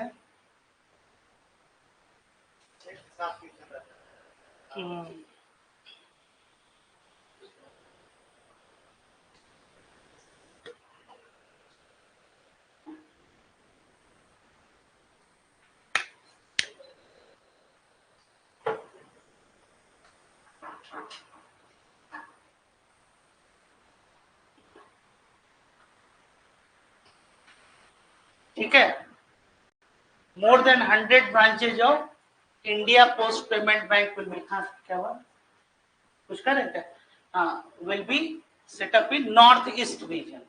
अब ये है, हाँ लिख लीजिए, इसको नोट कर लीजिए, ये फैक्चुअल चीज है, इसको देखिए 2-3 बार लिखिएगा तभी याद होगा ये सब। इसमें एकदम तथ्य वाली बात है, इसमें कोई बहुत ज्यादा समझने वाली बात नहीं, समझने वाला वही 2-4 कॉन्सेप्ट।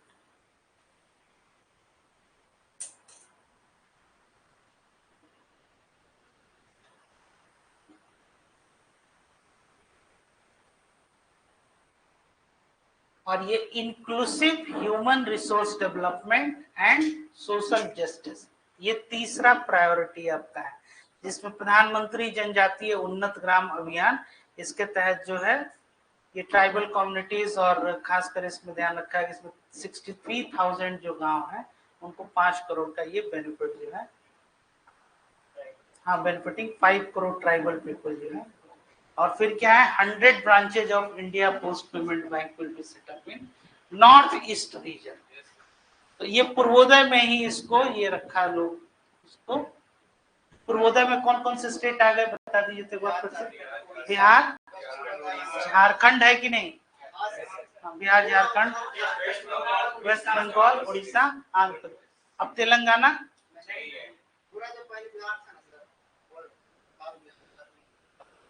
हाँ सही इन्होंने बताया कि जो पुराना जो आपका बिहार था बस वो याद कर लीजिए। आंध्र प्रदेश रीऑर्गेनाइजेशन एक्ट, अब इसमें क्या है कि ये फाइनेंशियल सपोर्ट जो है 15,000 करोड़ जो है ये अरेंज किया गया है अगले 24-25। और एक ये इरिगेशन प्रोग्राम जो है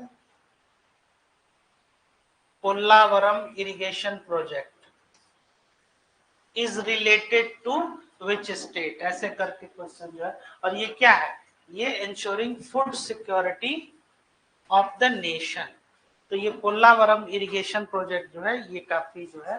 इसके साथ साथ और क्या है, essential infrastructure such as water, power, railways and roads in Kopparthy node on the Vizag Chennai industrial corridor, ये विशाखापट्टनम चेन्नई इंडस्ट्रियल कॉरिडोर में ये दिया गया। और Orvakal node on Hyderabad Bangalore industrial corridor, ये दो जो है ये ध्यान, इसमें से हम उम्मीद भी कर रहे हैं कि कोई क्वेश्चन जो है ये पूछ सकेगा, क्योंकि बीपीएससी है, सब लोग सोचेगा बिहार बिहार बिहार पढ़ेगा लोग, क्वेश्चन आ जाएगा अंदर से, ये नाम जो है आप लोग ध्यान में रखिएगा।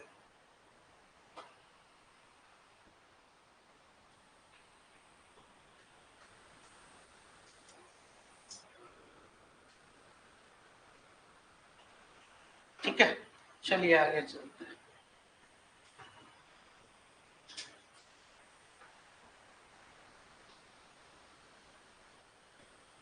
अब अगला है ये मैन्युफैक्चरिंग सेक्टर, और इसमें वेमेन के लिए कितना था, वेमेन लेड डेवलपमेंट जो था, इसके पहले वाला जो था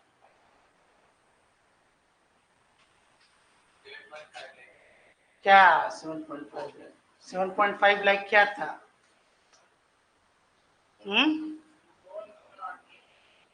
वेमेन लेड डेवलपमेंट, इसको एक लाइन लिख लीजिए, वो था ही नहीं यहाँ तो कैसे। और promoting women-led development,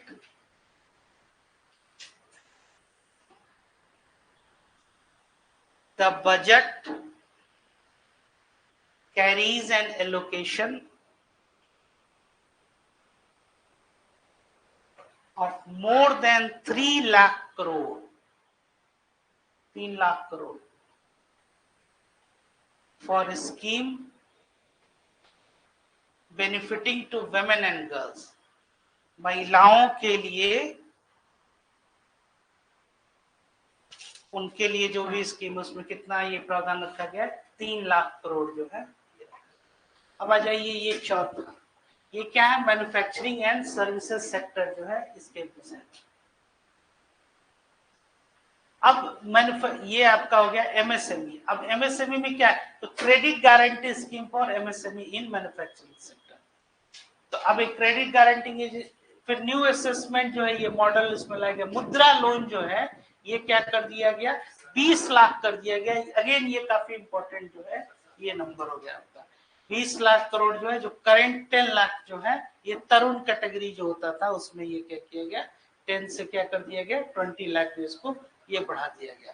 फिर उसके बाद से और क्या किया गया है, तो उसके बाद से और आपका एक सेल्फ फाइनेंसिंग गारंटी फंड जो है एक अलग से ये बनाया गया है ना, जो कि प्रोवाइड करेगा हर एप्लीकेंट को तकरीबन जो है आपको 100 करोड़ रुपए जो है इसमें आपको लोन मतलब अमाउंट, या मे भी इससे ज्यादा जो है ये लाड जो है ये करेगा।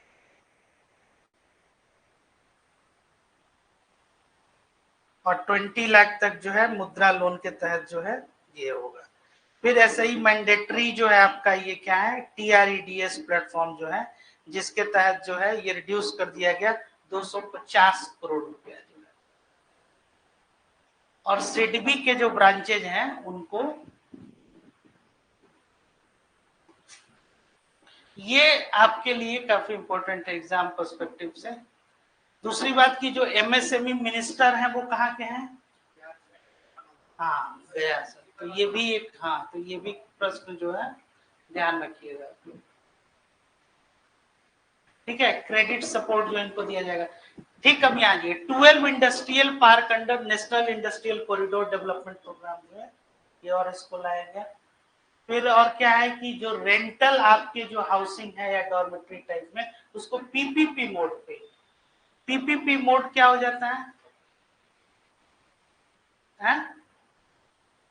पब्लिक प्राइवेट पार्टनरशिप है ना, और वायबिलिटी गैप फंड्स को बोलते हैं ना, कि जो उस तरह से उसको क्या करना है वो दिया जाए। फिर क्रिटिकल मिनरल्स मिशन जो है ये इसमें दिया गया। अब इसमें है कि एक ये आ जाइए, एक ये दूसरा पक्ष है इसमें इंटर्नशिप अपॉर्चुनिटी जो है, या तो इसमें क्या है कि स्कीम जो है प्रोवाइड किया गया, क्या इंटर्नशिप अपॉर्चुनिटी जो 500 टॉप कंपनीज को 1 करोड़ जो इन 5 ईयर्स। इंटर्नशिप समझ रहे हैं आप लोग क्या होता है, कुछ साल के लिए है? हाँ, जैसे आप में से जितने लोग ग्रेजुएट हैं, आप लोग जो कंपनीज में इंटर्न के लिए आप लोग अप्लाई कर सकते हैं, और आप लोग को करना भी चाहिए। जैसे कि अगर कहीं कहीं उसमें क्या है कि आप व्यवहारिक तौर पे वहां जाके कुछ दिन काम कीजिएगा, काम सीखिएगा। तो जैसे इंटर्न के तौर पे, जैसे मान लीजिए कि कोई लॉ ग्रेजुएट है, तो लॉ ग्रेजुएट है और उसके बाद से अगर वो किसी लीगल फर्म में जाके वो इंटर्न के तौर पे वो काम, तो जो उसने पढ़ाई किया है प्रोफेशनली, अब वो वहां पे कुछ दिन जो है 3 महीना 6 महीना, या उसको जैसे मान लीजिए कि थोड़ा और एक्सटेंड कर दीजिए 1 वर्ष तक वो कार्य करता है, तो उसकी पूरी कार्यशैली इससे वो अवगत हो जाता है। फिर उसके बाद से क्या हो जाएगा, उसके लिए रोजगार की संभावना जो है वो बढ़ जाएगी, या मतलब उसको व्यवहारिक ज्ञान है, मतलब थ्योरेटिकल नॉलेज ही नहीं है वो पक्ष। तो इंटर्नशिप अलग, जैसे जिस इंडस्ट्री में आपको जाना, जैसे आपको मान लीजिए कि बैंकिंग इंडस्ट्री में जाना है, तो आप वहां जाइए और इंटर्नशिप के तौर पे, जैसे बहुत सारे प्रोफेशनल कोर्सेज होते हैं, जैसे चार्टर्ड अकाउंटेंसी या कंपनी सेक्रेटरी हो गया, CS हो गया, उसमें जो है कंपलसरी आपको वो उसके करिकुलम का क्या है एक हिस्सा है कि आपको केवल पेपर ही पास नहीं करना है, आपको उसके बाद से किसी सीनियर जैसे चार्टर्ड अकाउंटेंट है उनके अंदर आपको जो है 15 महीना या फिर इतना 2 वर्ष जो भी है अवधि, इतना दिन आपको काम करना है, तब आप फाइनल पेपर देने के लिए एलिजिबल है। समझ रहे हैं ये चीज? तो जो भी नॉर्मल ग्रेजुएट है या ऐसे भी अगर मान लीजिए, तो वो क्या कर सकता है, वो इंटर्नशिप के लिए वो कंपनीज में अप्लाई कर सकता है, इससे उसकी एम्प्लॉयबिलिटी जो है बढ़ जाएगी। और उसमें रिम्यूनरेशन देते हैं कंपनीज, बहुत सारी कंपनियां देती भी हैं, जो बड़ी कंपनी है मतलब रिम्यूनरेशन के तौर पे आपको एक सर्टेन अमाउंट भी दिया जाएगा, हाँ इंटर्नशिप वगैरह के लिए, है ना। या कई जगह नहीं भी देते हैं लोग कि भाई न्यू कमर है, सीख रहा है, जब सीख लेगा परमानेंट काम हो जाएगा तो उसको सैलरी दिया जाएगा। तो ये जो है आप लोग को सीखने के जिस फील्ड में आपको जाना है उस फील्ड में आप उसके कंपनीज को अप्लाई कीजिए, वहां अप्लाई कीजिए। जैसे यही सिविल सर्विसेज में ही आपको जाना है, तो इसमें जैसे कि कई आप देखिएगा कि जिला प्रशासन के भी स्तर पे बहुत सारे जैसे गवर्नमेंट का स्कीम है, तो अब उस स्कीम को कैसे जो है मान लीजिए जैसे कि यही सब जो आप पढ़ रहे हैं, अब उसको आखिरी व्यक्ति तक जो है ले जाना है, तो कैसे वहां तक पहुंचाइएगा? तो आप उस स्कीम के बारे में पढ़े हुए हैं, उसको आप कैसे जाके आप अप्लाई कर सकते हैं। तो आप एडमिनिस्ट्रेशन पब्लिक पॉलिसी में जाना चाहते हैं, इसके लिए भी है एक व्यवहारिक पक्ष में आप क्या कि वहां पर जाके कार्य, एक इंटर्नशिप। तो वही इस तरह के इंटर्न को क्या किया जा रहा है, scheme for providing internship opportunities in 500 top companies to 1 crore youth in 5 years, allowance of 5,000 per month along with a one time assistance of 6,000 through CSR fund। CSR fund क्या होता है, कॉर्पोरेट सोशल रिस्पॉन्सिबिलिटी, इसके तहत जो आपको इतना जो है ये दिया जा रहा है। समझ में आ रही है बात?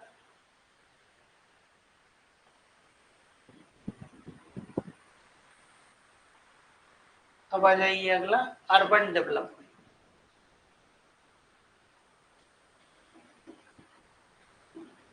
इसमें ये 4 तरह के अर्बन डेवलपमेंट में ये पिलर होगा। इसमें क्या है, जैसे कि stamp duty, street markets, transit oriented development और वाटर मैनेजमेंट। अब इसमें क्या है कि स्टैंप ड्यूटीज को क्या करना है, लोअर स्टैंप ड्यूटीज, है ना। अगर कोई महिला अगर खरीद रही है कोई प्रॉपर्टी, तो स्टैंप ड्यूटी या चार्ज जो है वो क्या है। और स्ट्रीट मार्केट्स में क्या है कि envisioning a scheme to develop 100 weekly haats, है ना, जो ये आपको साप्ताहिक जो हाट जो लगते हैं, तो इस तरह के इसमें क्या प्रावधान है कि 100 जो है साप्ताहिक हाट जो है या स्ट्रीट फूड हब्स इन सेलेक्ट सिटीज, है ना, उसमें जो है कुछ खास सिटीज को सेलेक्ट किया जाएगा और उसमें इस तरह के हाट जो है वो क्या किया जाएगा। फिर क्या है, transit oriented development plans for 14 cities with a population above 30 lakh। अब जो ट्रांजिट ओरिएंटेड जो आपका डेवलपमेंट है इस तरह से। अच्छा, अब ये आ जाइए वाटर मैनेजमेंट। ये एक बहुत मतलब आज के डेट में एक बहुत बड़ी समस्या जो है लगभग हर एक शहरों में, मतलब विशेष तौर पे एक तो पीने के पानी को भी लेके और दूसरा ड्रेनेज सिस्टम को भी लेके ये काफी समस्या है। अब इसमें क्या है कि प्रमोट करना है वाटर सप्लाई को, sewage treatment and solid waste management projects and services for 100 large cities through bankable projects. ठीक है, अब इस तरह से उसमें इसमें बहुत चीज फैक्चुअली है इसमें। हाँ, फिर अब क्या है, हाउसिंग नीड्स।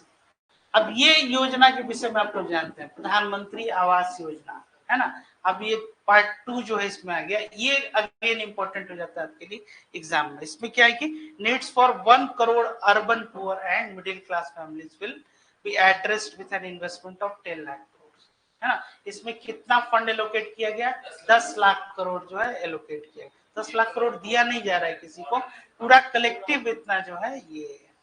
और इसमें क्या है, इनेबलिंग पॉलिसीज, ये नंबर नोट कर लीजिए आप लोग, 10 लाख करोड़।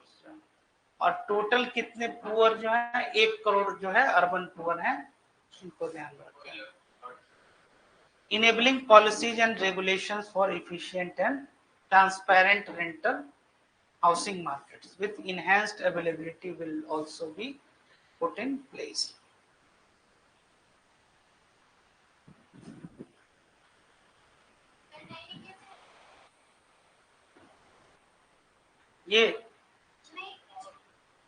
ये वाला जो इम्पोर्टेंट है, दोनों लिखे लो।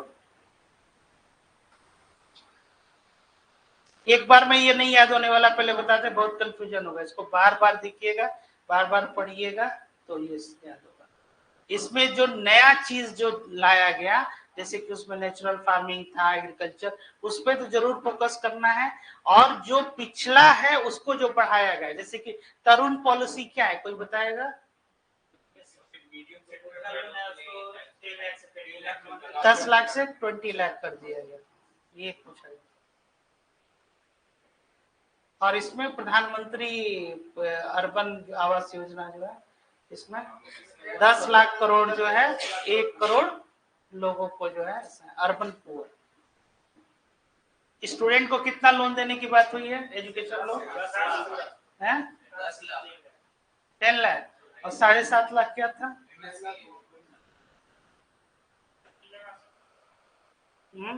कुछ पढ़ाई कीजिएगा तो मिलेगा। नहीं, ये पढ़ाई नहीं, जैसे कि आप और क्या, एजुकेशन लोन कैसे मिलेगा? फिर फी तो दिया जाएगा ना, आपके रहने का खर्च होगा, फिर हाँ। तब यूनिवर्सिटी में मान लीजिए कि अब नॉर्मल यूनिवर्सिटीज में जो नॉर्मल कोर्स है उनका उतना ज्यादा तो होता नहीं है फी, इसलिए उसमें लोन की तो बात नहीं है। जैसे कि अगर आप मान लीजिए इंजीनियरिंग पढ़ने जा रहे हैं, मेडिकल पढ़ने जा रहे हैं, मैनेजमेंट की पढ़ाई पढ़ने जा रहे हैं, हाँ उसके लिए भी तो, कोचिंग के लिए तो हमको तो नहीं लग रहा है कि उसमें लोन की, हाँ वो नॉर्मल कोचिंग में 3-4 लाख लग जा रहा है नहीं?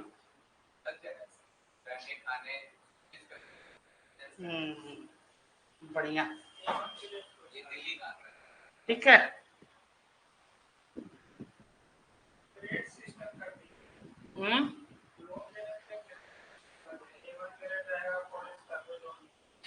एनर्जी सिक्योरिटी तो अब तो सही बात है, A1 ग्रेड अगर नहीं रहा तो भाई लोन जो है, तो बैंक एक कमर्शियल इंस्टीट्यूशन है, तो आप कहाँ से चुका पाइएगा? उसमें है कि भाई कि जॉब पे ही लग जाएगा, हो सकता है कि भाई कोई इंडस्ट्री में, तो उसके बाद से पैसा चुका सकते हैं। कोई भी पैसा देने के पहले 20 बार सोचेगा ना। अभी आप लोग जो 60% 50%, तो उसका आंसर कर ही रहे थे लोग कि भाई रिकवरी होने में दिक्कत है, दिखाई तो दे रहा है कि 60%, तो कोई भी इन्वेस्टर को हम कहीं बताएं तो उठाएगा कि ऐसा कौन सा जगह हम भी जो है पैसा देंगे, कोई मनी लेंडिंग कर देगा। लेकिन अब है कि दूसरा पक्ष आप बताइए कि पैसा आपका डूब भी सकता है, तो कोई नहीं आएगा, है बस तो वही चीज है। कोई भी नहीं ग्रांटर, तो इसमें भी आपके ग्रांटर आपके साथी बन जाएंगे, वहां पढ़ के नौकरी लगेगी इसकी संभावना, इस पे लोग करना है कि आप मेरिटोरियस स्टूडेंट हैं। इसके पीछे जो तर्क क्या था कि मान लीजिए आप प्रतिभाशाली स्टूडेंट है और फी बहुत महंगी है, तो पैसे के अभाव में आपकी पढ़ाई नहीं होगी। एजुकेशन लोन का जो शिक्षा ऋण जो था वो ये था, ऐसा नहीं कि आप पैसा ले लीजिए और जो है आप चले गए कहीं फॉरेन यूनिवर्सिटी में पढ़ने और उसके बाद से पता चला कि वहाँ नौकरी वगैरह,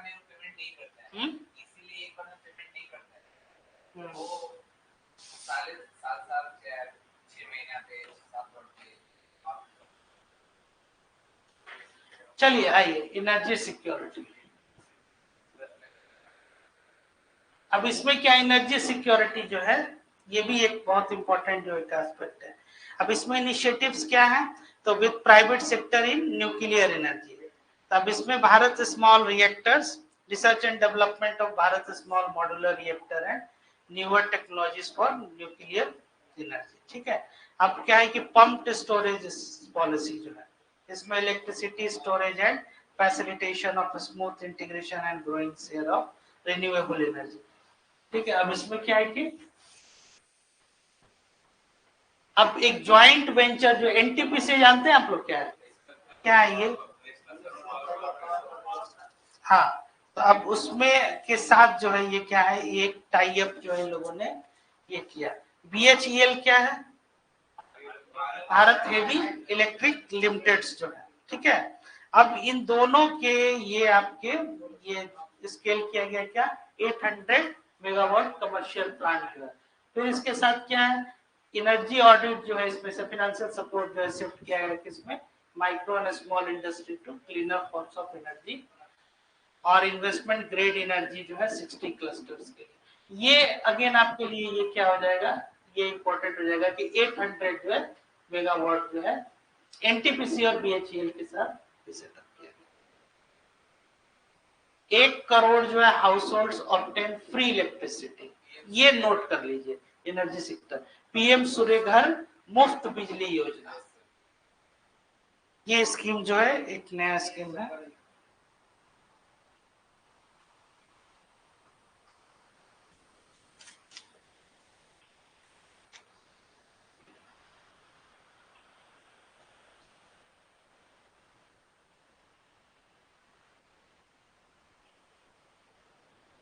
ये नंबर बहुत इंपॉर्टेंट है, 1.28 crore registration and 14 lakh application so फार।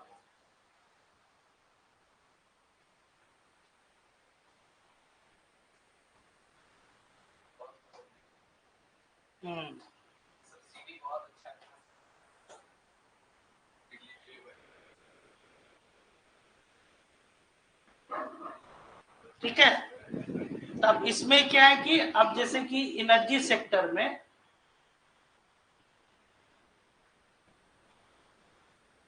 तब प्राइवेट न्यूक्लियर एनर्जी जो है इस फील्ड में इसको ये किया गया। और फिर क्या है एनटीपीसी का आपका और बीएचईएल का आपका ये कोलैबोरेशन के साथ जो है ये इसमें ये किया गया। ठीक है, ये क्या है एयूएससी, कोई बताएगा?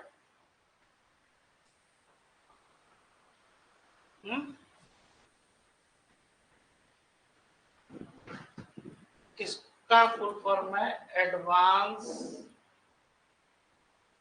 अल्ट्रा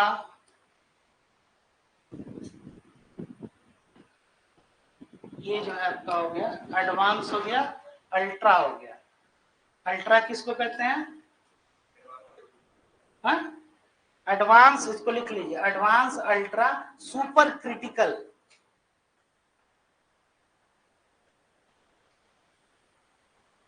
ये पूछ सकता है फुल फॉर्म इसका, सुपर क्रिटिकल। ये क्या है, एक ज्वाइंट वेंचर हो गया एनटीपीसी और बीएचईएल से। और प्राइवेट न्यूक्लियर एनर्जी का क्या मतलब है? बहुत सारे कंट्रीज में स्पेशली यूएस वगैरह में देखिएगा, हाँ अब जो है प्राइवेट कंपनीज भी जो है इस सेक्टर्स में आ रही है। जैसे कि एक कंपनी है टेस्ला करके, आप लोग नाम सुने होंगे। एकदम सही नाम बोले, एलन मस्क। तो अब उसमें स्पेस टेक्नोलॉजी में भी देखिएगा कि वो जो है काफी जो है, तो अब कुछ सेक्टर्स ऐसे थे कि जो गवर्नमेंट के ही कंट्रोल और नियंत्रण होते, वहां भी अब क्या किया जा रहा है कि अब एक तरह से रिसर्च बढ़ा के, अगर मान लीजिए कि कोई वेल इक्विप्ड अगर वैसी तो इसमें क्या है, न्यूक्लियर एनर्जी में भी initiatives with private sector in nuclear energy, setting up Bharat small reactors, research and development of Bharat small modular reactor and newer technologies for nuclear energy। ठीक है, अब ये हो गया आपका एक ज्वाइंट वेंचर जो है। और फिर ये हम लोगों ने देखा ही था, क्या है ये स्कीम, प्रधानमंत्री सूर्य, बताइए, सूर्य घर मुफ्त बिजली योजना, प्रधानमंत्री सूर्य घर मुफ्त बिजली योजना। इसके तहत 1 करोड़ हाउस होल्ड जो है फ्री इलेक्ट्रिसिटी जो है ये ऑब्टेन करेगा। 1.28 करोड़ रजिस्ट्रेशन, अभी तक कितना 14 लाख एप्लीकेशन जो है, और 300 यूनिट, कितना यूनिट इसमें फ्री मिलेगा, ये क्वेश्चन जो है ये आपको ये हो सकता है, 300 यूनिट। अब है ये क्या, इंफ्रास्ट्रक्चर से है? हाँ, आधारभूत संरचना, इसमें क्या है बताइए?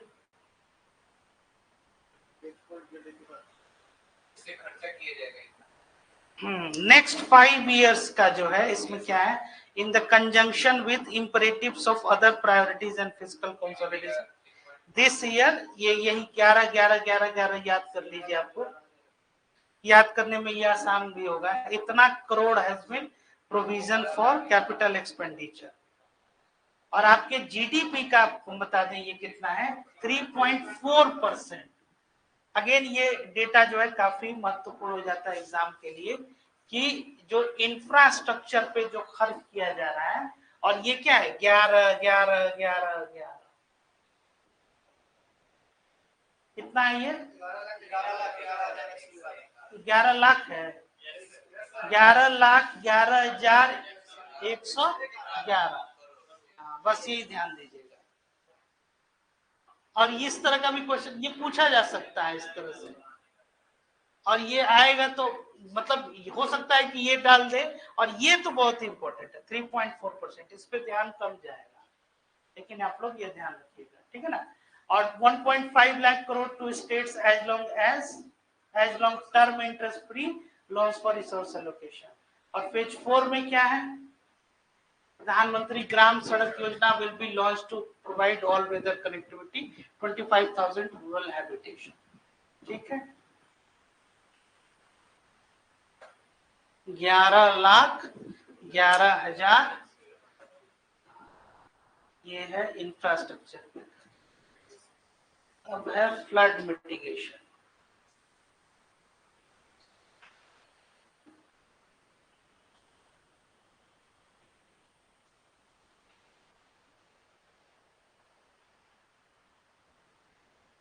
Kosi Mechi intra state link 20 other ongoing new schemes. इसमें क्या है कि प्रोजेक्ट्स 11,000 फ्लड से रिलेटेड जो है 11,500 जो है करोड़ रुपया इसमें एलोकेट किया गया।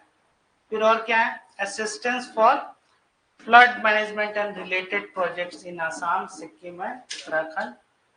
ये 3 स्टेट जो है अगेन ये इंपॉर्टेंट हो जाएंगे। इसमें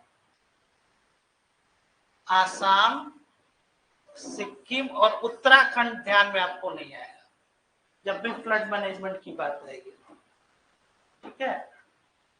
assistance for reconstruction and rehabilitation in Himachal प्रदेश।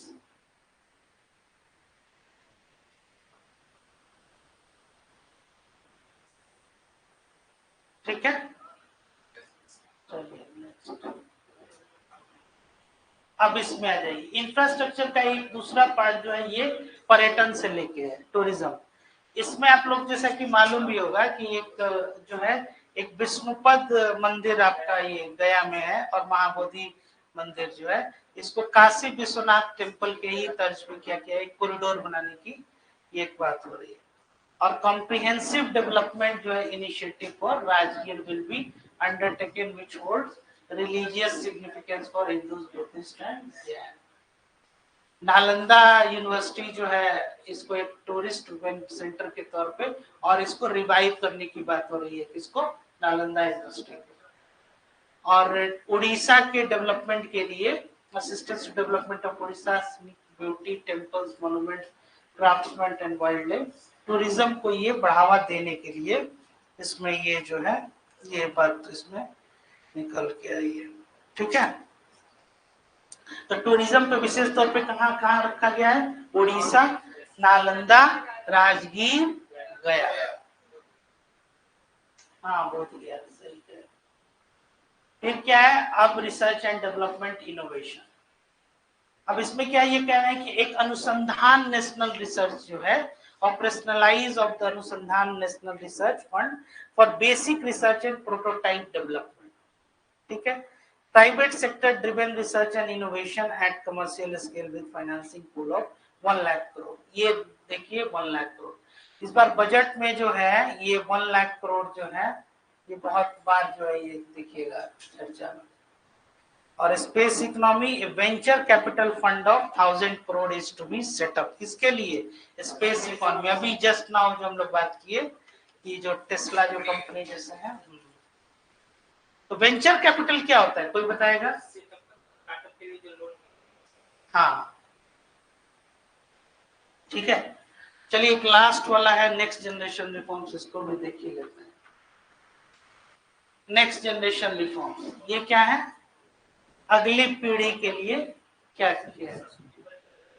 हाँ, सस्टेनेबल डेवलपमेंट ये हो गया कि जैसे कि इस जनरेशन के नीड को पूरा करते हुए अगले पीढ़ी के लिए आप क्या कर रहे हैं, उनके रिक्वायरमेंट के लिए क्या मीटअप कर रहे हैं। इसलिए इसमें शब्द क्या आता है, कैरिंग कैपेसिटी, आप कितना कैरी कर रहे हैं अगले। तब rural and urban development related action, इसमें क्या है कि unique land parcel identification number of भू आधार फॉर ऑल लैंड, जितने भी जमीन है उनके लिए क्या है एक जो जैसे कि आधार बायोमेट्रिक इंफॉर्मेशन है, ऐसे ही जैसे अभी बता रहे थे कि ना लैंड वाले में डिजिटल सर्वे की जो बात कर रहे थे किसानों के केस में, उसमें कितना था है ध्यान में, भूल गए? स्टार्ट में एग्रीकल्चर जो लैंड ओनर के लिए जो डिजिटल सर्वे हो रहा है, anyway Bhu Aadhaar for all land, survey of map subdivision as per current ownership, linkages to the farmers registries, ठीक है। उसके बाद से ये क्या है, इन सबका जो डिजिटाइज्ड वे में एक जो है ये मैपिंग पूरा जो है ये करने की। फिर क्लाइमेट फिनांस से related, enhancing the availability of capital for capital adaptation and mitigation related investment. फिर इसमें है कि एनपीएस एक वात्सल्य स्कीम इस बार जो है ये आया है, ये बहुत इंपॉर्टेंट है। एनपीएस वात्सल्य ये क्या है, एनपीएस क्या है, न्यू पेंशन स्कीम्स जो है, a plan for contribution by parents and guardians for minors जो है।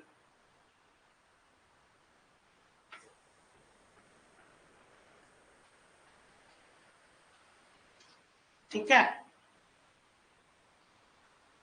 और क्या है कि improvement of data governance, collection processing and management of data and statistics. New pension scheme जो क्या है, ये क्या है, एक solution that address the relevant issues, protects and common citizens and maintains fiscal prudence will be form. ठीक है।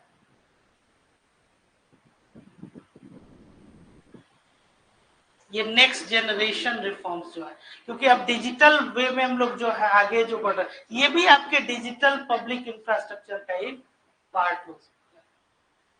ये आपका है कि जैसे कि अभी क्या है, आप लोग को मालूम भी होगा कि करंट अकाउंट डेफिसिट जो है एट प्रेजेंट क्या है, एट करंट अकाउंट सरप्लस में है और 0.6% ऑफ जीडीपी है। और करंट अकाउंट के सरप्लस का क्या मतलब हो गया कि आपका जो एक्सपोर्ट है वो क्या है, it is greater than your import. अब इसमें ये बता रहा है कि जैसे कि एक्सपेंशनरी पीएमआई इंडेक्स में कि जैसे कि फिस्कल ईयर 15 में हमारा ये था करंट अकाउंट डेफिसिट, यहाँ पे हम लोग समवेयर अराउंड 1.5, उसके बाद से क्या हो गया, करंट अकाउंट डेफिसिट आपका बढ़ता गया, नेगेटिव मतलब हम लोग यहाँ पे। फिर और जो है अब इसमें एट प्रेजेंट क्या हम लोग फिस्कल ईयर 2000 मतलब कि ये डेफिसिट अगर आपका ये ऊपर बढ़, अब नेगेटिव का मतलब डेफिसिट अगर आपका ये कम होता जा रहा है, मतलब कि आप क्या करंट अकाउंट सरप्लस में आप बढ़ रहे हैं। ठीक है। और 8.2% जो है ये फिस्कल ईयर में ये क्या है, रियल जीडीपी और आपका रियल जीडीपी ग्रोथ जो है, रियल जीडीपी किसको कहते हैं, जो नॉमिनल जीडीपी और उसमें से क्या कर रहे हैं, इन्फ्लेशन को आप जो है सब्ट्रैक्ट कर ले रहे हैं। ये बता रहा है कि जो शेड्यूल कमर्शियल बैंक है उनका एनपीए जो है वो कैसे डिक्लाइन कर रहा है। जैसे मार्च 2018 में अगर ये हाँ अब ये क्या है, ये धीरे धीरे जो आपका ये कम हो रहा है। ठीक है। अब ऐसे ही देखिए ये सर्विसेज और मैन्युफैक्चरिंग सेक्टर जो है दोनों का ये प्लॉट लिया गया है, ये सर्विसेज है देखिए, और मैन्युफैक्चरिंग सेक्टर भी कैसे ये ग्रो कर रहा है। तो एक्सपेंशनरी जो है आपका ये मैन्युफैक्चरिंग, और बहुत तेजी से मैन्युफैक्चरिंग जो हम लोग का ये ग्रो, और मैन्युफैक्चरिंग के बढ़ने का मतलब है कि आपकी एम्प्लॉयबिलिटी जो है बढ़ेगी, और ये बढ़ेगा तभी सर्विस सेक्टर भी बढ़ेगा, क्योंकि एक खास सर्विस आप देने लगिएगा ना, और जैसे जैसे आप मैन्युफैक्चरिंग बढ़िएगा तो हर तरह के आपके लेवल पे क्या है सर्विस प्रोवाइड है। फिर फिस्कल डेफिसिट आपका कैसे ये डिक्रीज कर रहा है, जैसे कि 2021 में क्या था 9.2% ऑफ योर जीडीपी था, और अभी देखिए 5.6% ऑफ योर जीडीपी है। ठीक है। इन्फ्लेशन देखिए 2020 में 6.2% था, एट प्रेजेंट 2023 तक का ये जो डेटा 5.40, ये चेंज रहते रहता है। तो ये जैसे कि ये जो शेप बन रहा है ना, ये क्या इसको बोलते हैं, यही स्पाइरल जिसको आप लोग को हम बताए भी थे एक दिन, हाँ इन्फ्लेशनरी स्पाइरल। टैक्स प्रपोजल इसमें क्या है, सिंप्लीफाई किया गया। अब ये जो था अभी तक, ये जो पार्ट था ये क्या था, एक्सपेंडिचर को लेके बताया। जैसे बजट में क्या होता है, दो पार्ट हो गया, एक एक्सपेंडिचर के हम लोग कहाँ एक्सपेंस करने, मतलब एक्सपेंडिचर हमारा क्या है, तो 9 प्रायोरिटीज हम लोगों ने रखा था। जैसे उसमें क्या था, एग्रीकल्चर को लेके था, और क्या था एक एक करके बताएगा कोई, एग्रीकल्चर था, इंफ्रास्ट्रक्चर था, एमएसएमई था, नेक्स्ट जनरेशन रिफॉर्म्स था, एम्प्लॉयमेंट एंड यूथ स्किल था, है ना, और एजुकेशन को लेके आपका। तो ये जो 9 प्रायोरिटीज जो हम लोगों ने ले रखा था, ऐसे ही आप क्या है, अब वो एक्सपेंडिचर पार्ट, अब रेवेन्यू पार्ट की भाई वो खर्च तो आप करेंगे, ये खर्च के लिए आप कहां से रेवेन्यू जनरेट करेंगे, तो ये टैक्स प्रपोजल जो है ये है। इसको चलिए नेक्स्ट क्लास में आगे तो देखेंगे लोग, ठीक है, चलिए, थैंक यू।